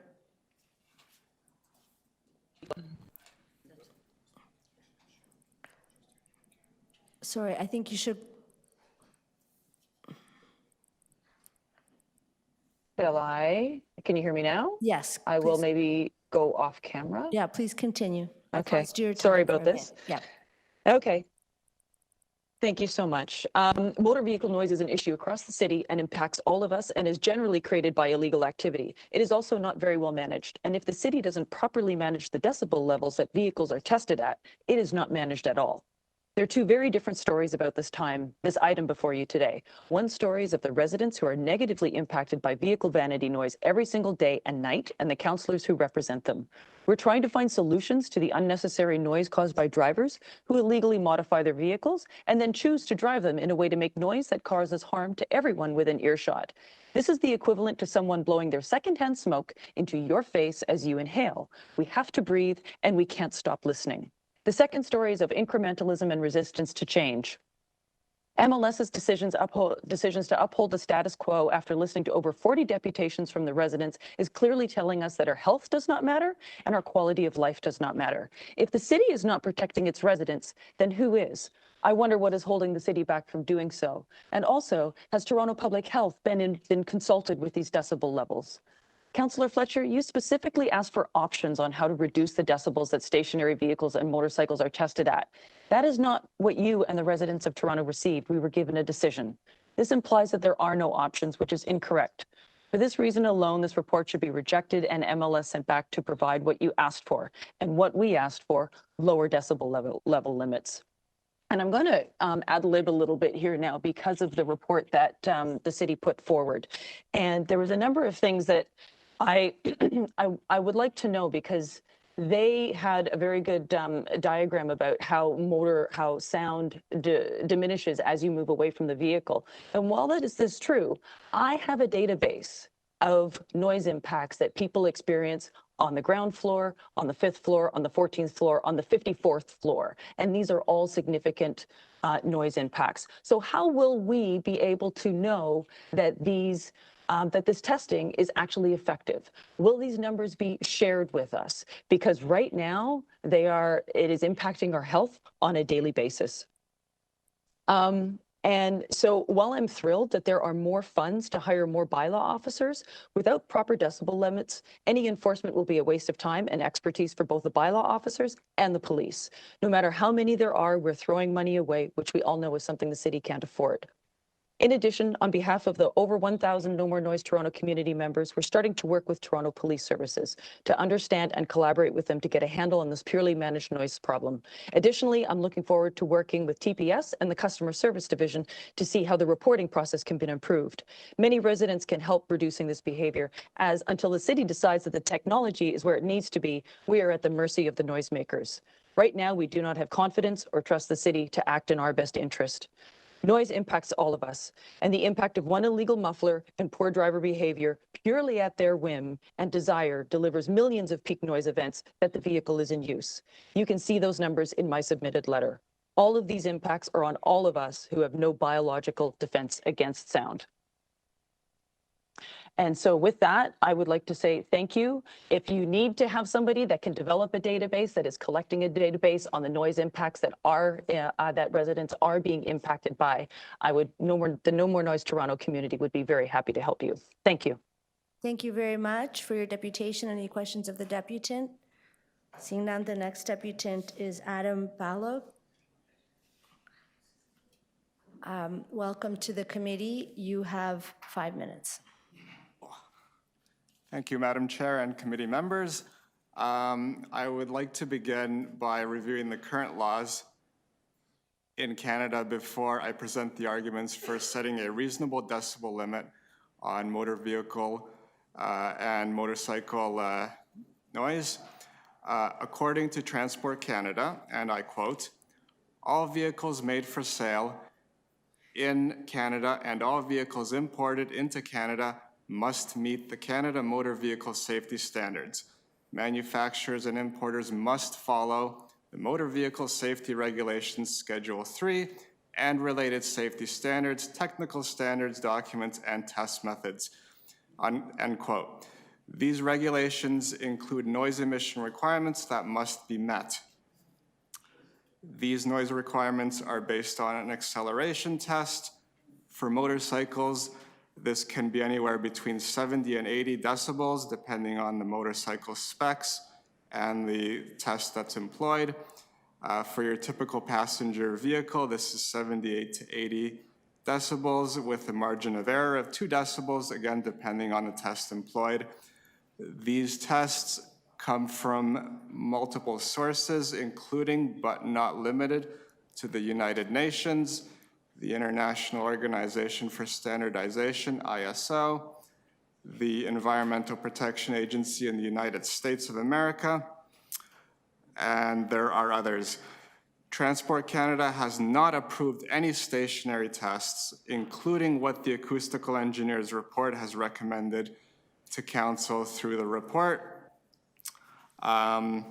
The staff report that was provided in consultation with the acoustical engineer has recommended a stationary test with decibel limits that are from the SAE-J 2825 test, and that's from the Society of Automotive Engineers. They worked in consultation with the Motorcycle Industry Council, which is an industry lobby group. We do not know that any motorcycle that passes their stationary test will still pass the government's acceleration test. There has been no guarantees or assurances provided in anywhere in the report that the stationary test and the acceleration test would be equivalent at the levels that they've indicated. Now, I understand that an engineer was provided recommendations, and they also provided a sample of other jurisdictions. So my understanding is that there's quite a bit of weight placed on what other jurisdictions are also doing. So I would like to point out, not included in the report that was provided by MLS, in the state of Victoria in Australia, they utilize a very similar test setup, including measuring at 50 centimeters, just like what is being proposed here. And their test is more rigorous. It is only at decibels, it is only at vehicles measured not at idle, and they have proposed lower decibel levels, both for motor vehicles and for motorcycles. And these standards are for vehicles that were produced after either 1983 or 1984. So anything that is modern ought to pass any of these tests. Their tests also use much higher RPMs than what is being recommended here. However, I would point out that this just demonstrates that it is possible to set lower decibel limits than what is being proposed right now. And I would suggest something that is close to on or about 82 decibels for idle, as we see that the Toronto Police's motorcycles will achieve those standards, and something in the neighborhood of 85 to 88 for anything above idle. If it's good for the police, it is good for us. In conclusion, the City of Toronto should follow a less biased standard and set at 82 at idle, 85 to 88 at not at idle. The federal government already recommends that requires we meet minimum standards. We should not accept anything less than that. And I quote from the EU regulations, that traffic noise harms health in numerous ways. I welcome any questions. Thank you very much. Thank you. Are there any questions of the deputant? Seeing none, we have the next person online, Arpin Das. Arpin Das. He's ready, I believe. Welcome to committee. You have 5 minutes. You need to unmute yourself, please. I've paused your time. Yeah, sorry.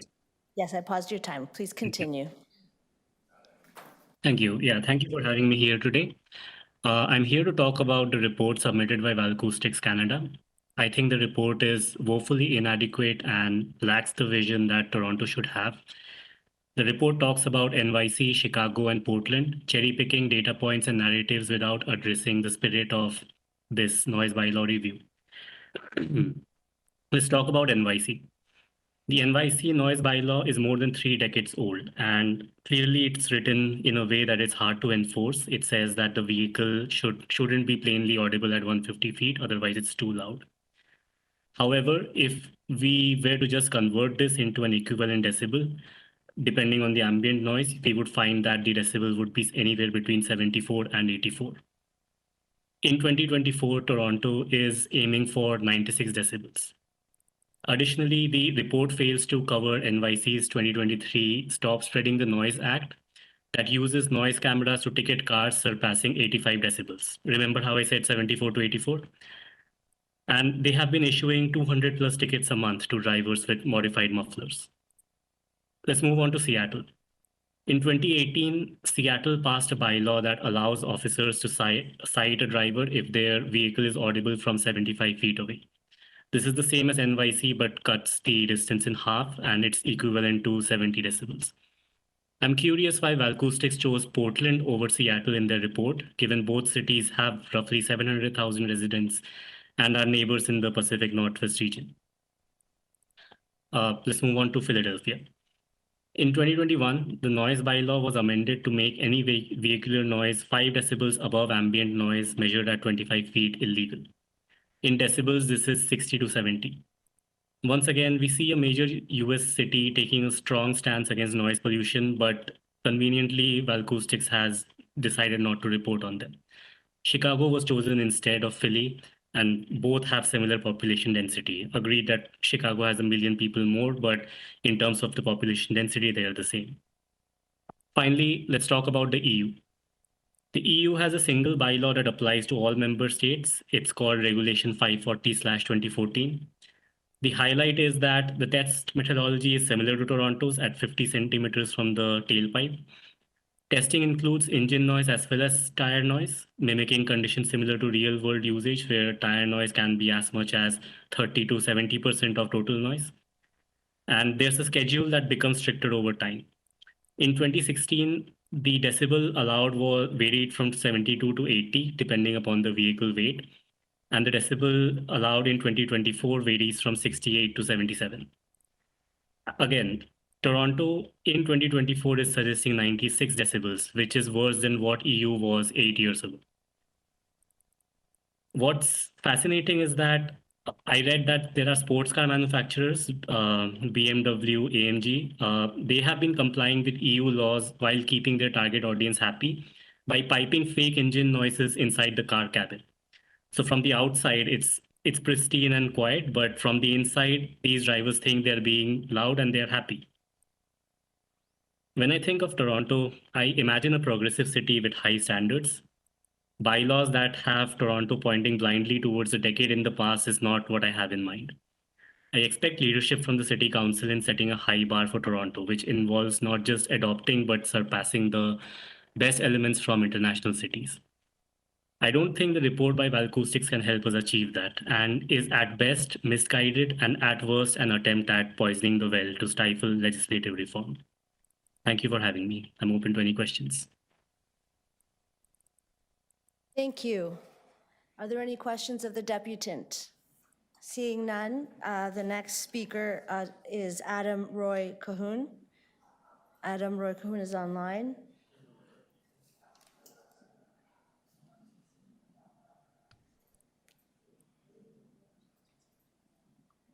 No? Adam? Okay, great. Hi, Adam. Welcome to committee. 5 minutes. All right. I'm Adam Kuhn, and I have spastic cerebral palsy. And so noise really affects me. But the one noise that comes from motor vehicles, which is now coming from even cars, when I used to only hear it from motorcycles, and that is the extra, I'm going to call it strategic backfiring, because it's almost like the backfiring is made to be extra loud. Some of them sound like the person actually has like firecrackers in it. I don't know if it's bearings or what, or just the way the exhaust stroke is designed, but you can tell when it's just a car with a bad system, because those drivers are gonna have a horrified look on their face and realize maybe I gotta take my vehicle into the shop. These vehicles with the strategic backfiring, if they are somebody that's actually making eye contact, you see a visible smirk on their face, or sometimes even laughter when everybody is shocked and horrified and startled. And because of my disability, it's more intimidating to me than one of these dangerous dogs. It's all done in the form of intimidation. So, and some of these vehicles would be under the decibel limit, but if they're out on the road at least, and out in the wild world, these vehicles make too much noise. I'm just wondering, are like police or other licensed officials allowed to nab these vehicles when they can tell that they've made suddenly offensive noises and things? And I know not all these vehicles, even the sports cars and stuff, I've seen sports cars and Harleys that are still wonderfully nice to drive, but are under these things. These are the people that are maliciously going out and changing their vehicles to be intimidating and stuff. You might as well change the bylaw and say that people can go down the street punching each other, because that's what they're metaphorically doing to me and to other people on the streets of Toronto, is giving them a virtual punch. End of thought.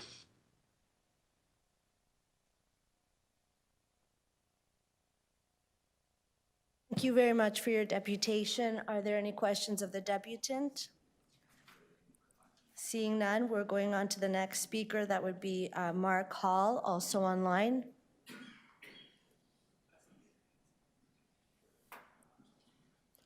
Mark Hall, Hello, thank you. welcome to committee. You have 5 minutes. Thank you very much. My name is Mark Hall. I've been a Toronto resident for over 20 years, and I'm also a member of No More Noise Toronto. I had the privilege of deputing at last month's meeting, and I wanted to thank all of you for your sincere concern that you have with noise pollution. My greatest concern is with the loud cars, which have become normalized in our neighborhood over the past few years. I believe that setting the decibel limit to as high as 92 to 96 will only increase the problem. Research shows that decibels over 80 are a potential risk to hearing damage. I know we can't completely silence cars, nor do I want to. Rather, I would like to bring the noise level back to where it was once before the modified cars took to the streets. Properly sounding car traffic is almost calming to me, like white noise. For the loud car drivers, this is an issue of having fun. But for the rest of the residents, this is an issue of health. Over 100 years ago, the Nobel Prize winner Robert Koch predicted that, quote, "One day, mankind will have to fight the burden of noise as fiercely as the plague and cholera," end of quote. I believe that day has arrived for Toronto, and we need everyone's continued and unwavering support if we want to be able to win this battle for our health. Thank you very much. Thank you very much for your deputation. Are there any questions of the deputant? Seeing none, thank you for coming to committee. The next and final speaker is Kathy McDonald.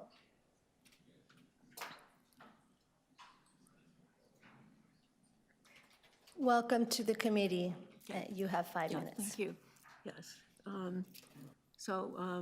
Chair Bravo and members of the committee, I'm speaking today as a member of the Toronto Noise Coalition, and I was involved in the work sent to develop the 2019 bylaw.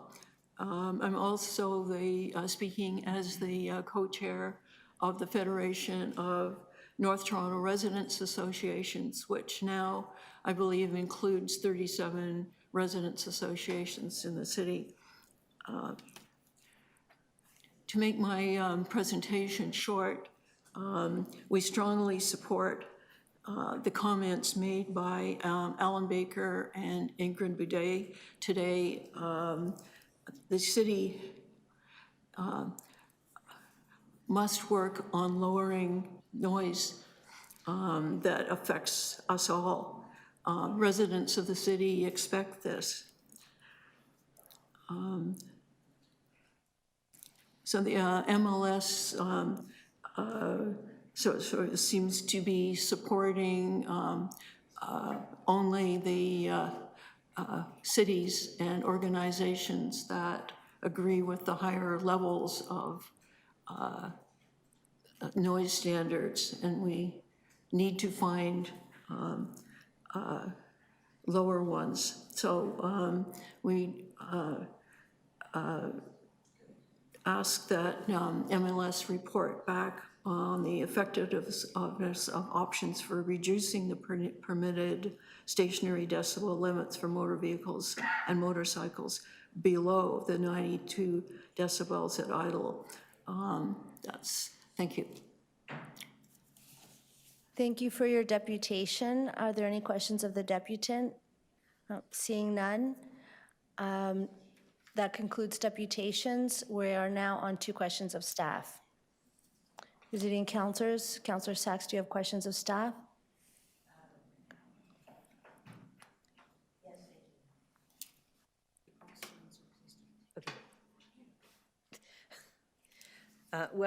Councillor Fletcher says she has to go. Why don't you go first and I'll ask after?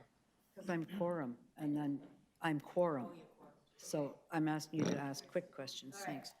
So to MLS, this number that you've proposed that we go ahead with, we know that this number does not protect the health of the residents, right? This is way too high to avoid adverse health effects based on the evidence we had last time. This is an industry standard by the Society of Automotive Engineers, which has many members and many people involved in it. It's not an arbitrary number. That other arbitrary numbers that have been presented today and in the past weeks. Mr. Grant, you didn't answer my question. This number of 92 decibels would not protect the health of the people subjected to the noise, correct? I can't speak to the health of our residents based on, obviously my background is not in health. Right, but we had ample evidence last time we had the noise bylaw at committee that these kinds of numbers adversely affect the health of people exposed to them, right? Sorry, Councillor Sachs, I just would ask you if you're going to direct questions at staff, that they be within their area of expertise. If you need to have... All right, I'll try this again. Is there anyone here with expertise on the health effects of noise levels to support this recommendation? Go ahead. Yeah, I will just, did you want to go ahead? I will just say, public health was consulted in the preparation of this report and January's report. All right, is there anybody here who can speak to the adverse health effects of being exposed to 92 decibels? Through the chair, so public health is not here at the moment. We can get that information for you following committee. We'll get that to council. All right, I mean, I think that it's clear based on the evidence we had before that it doesn't. So if you agree, Mr. Grant, that protecting the health and safety of affected residents should be a top priority in setting our bylaw limits. I do think it's a top priority, and that's why I've brought decibel limits. The current bylaw does not have decibel limits for vehicles. Council asked us to bring decibel limits for vehicles. We have done that. If council chooses to not agree with those, that's council's will. Fair enough. But I'm glad that you agree that health and safety should be a prime objective here.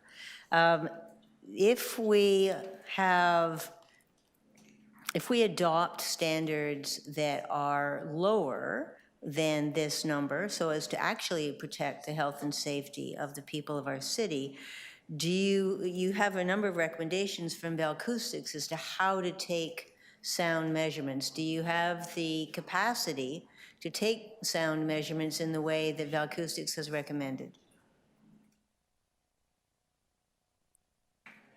The short answer is yes, we do.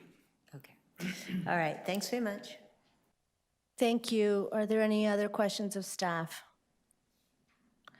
Councillor Moise.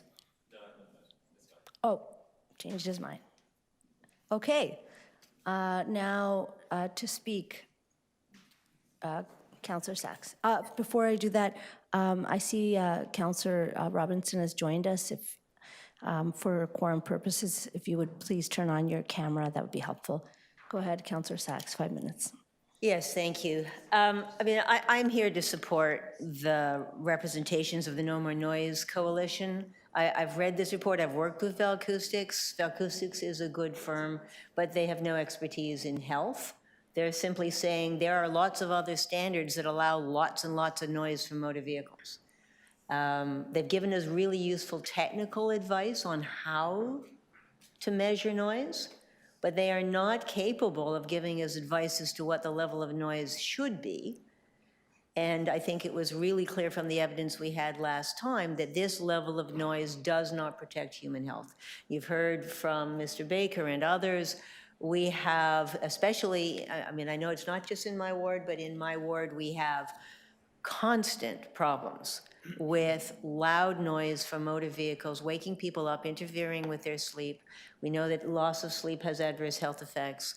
And this level of noise is way too high to be protective of human health. So just the fact that other entities have set this number doesn't mean it's a good number. There's always a tendency in any kind of regulation that any number is better than no number. But this is a bad number. This is a number that means a city that isn't livable, that isn't reasonable for people to sleep in. And so I would ask that you send this on to, and we're not going to solve it today, but it shouldn't, these recommendations should not go to council, I think, with the support of this committee. I'd ask that you send it, if you send it at all, without recommendations, and that we do more work to set a health-based standard that will protect the people who live in this city. Thank you. We are going to have to take a 5-minute recess. You're okay to go? Continue? Okay. Councillor Fletcher is being incredibly helpful today. Thank you. To speak, Councillor Moyes. Thank you, Madam Speaker. I'm going to move this without recommendations to council. I want to thank the staff to do this work. There's still more work to be done, but we'll get there together. Thank you. Thank you. I think that we have a motion before us. I will just say that I want to thank the staff for their flexibility in listening to these deputations. As you can see, councillors on this committee have been working very hard to come to a place where we can continue to do work and answer some questions that have been raised. So we have this motion before you. I will be supporting the motion. Are there any other speakers? No. On the motion? All in favor? That carries. That's it. And that is, that we are adjourned. That completes our agenda. Thank you very much. Chair, thank you.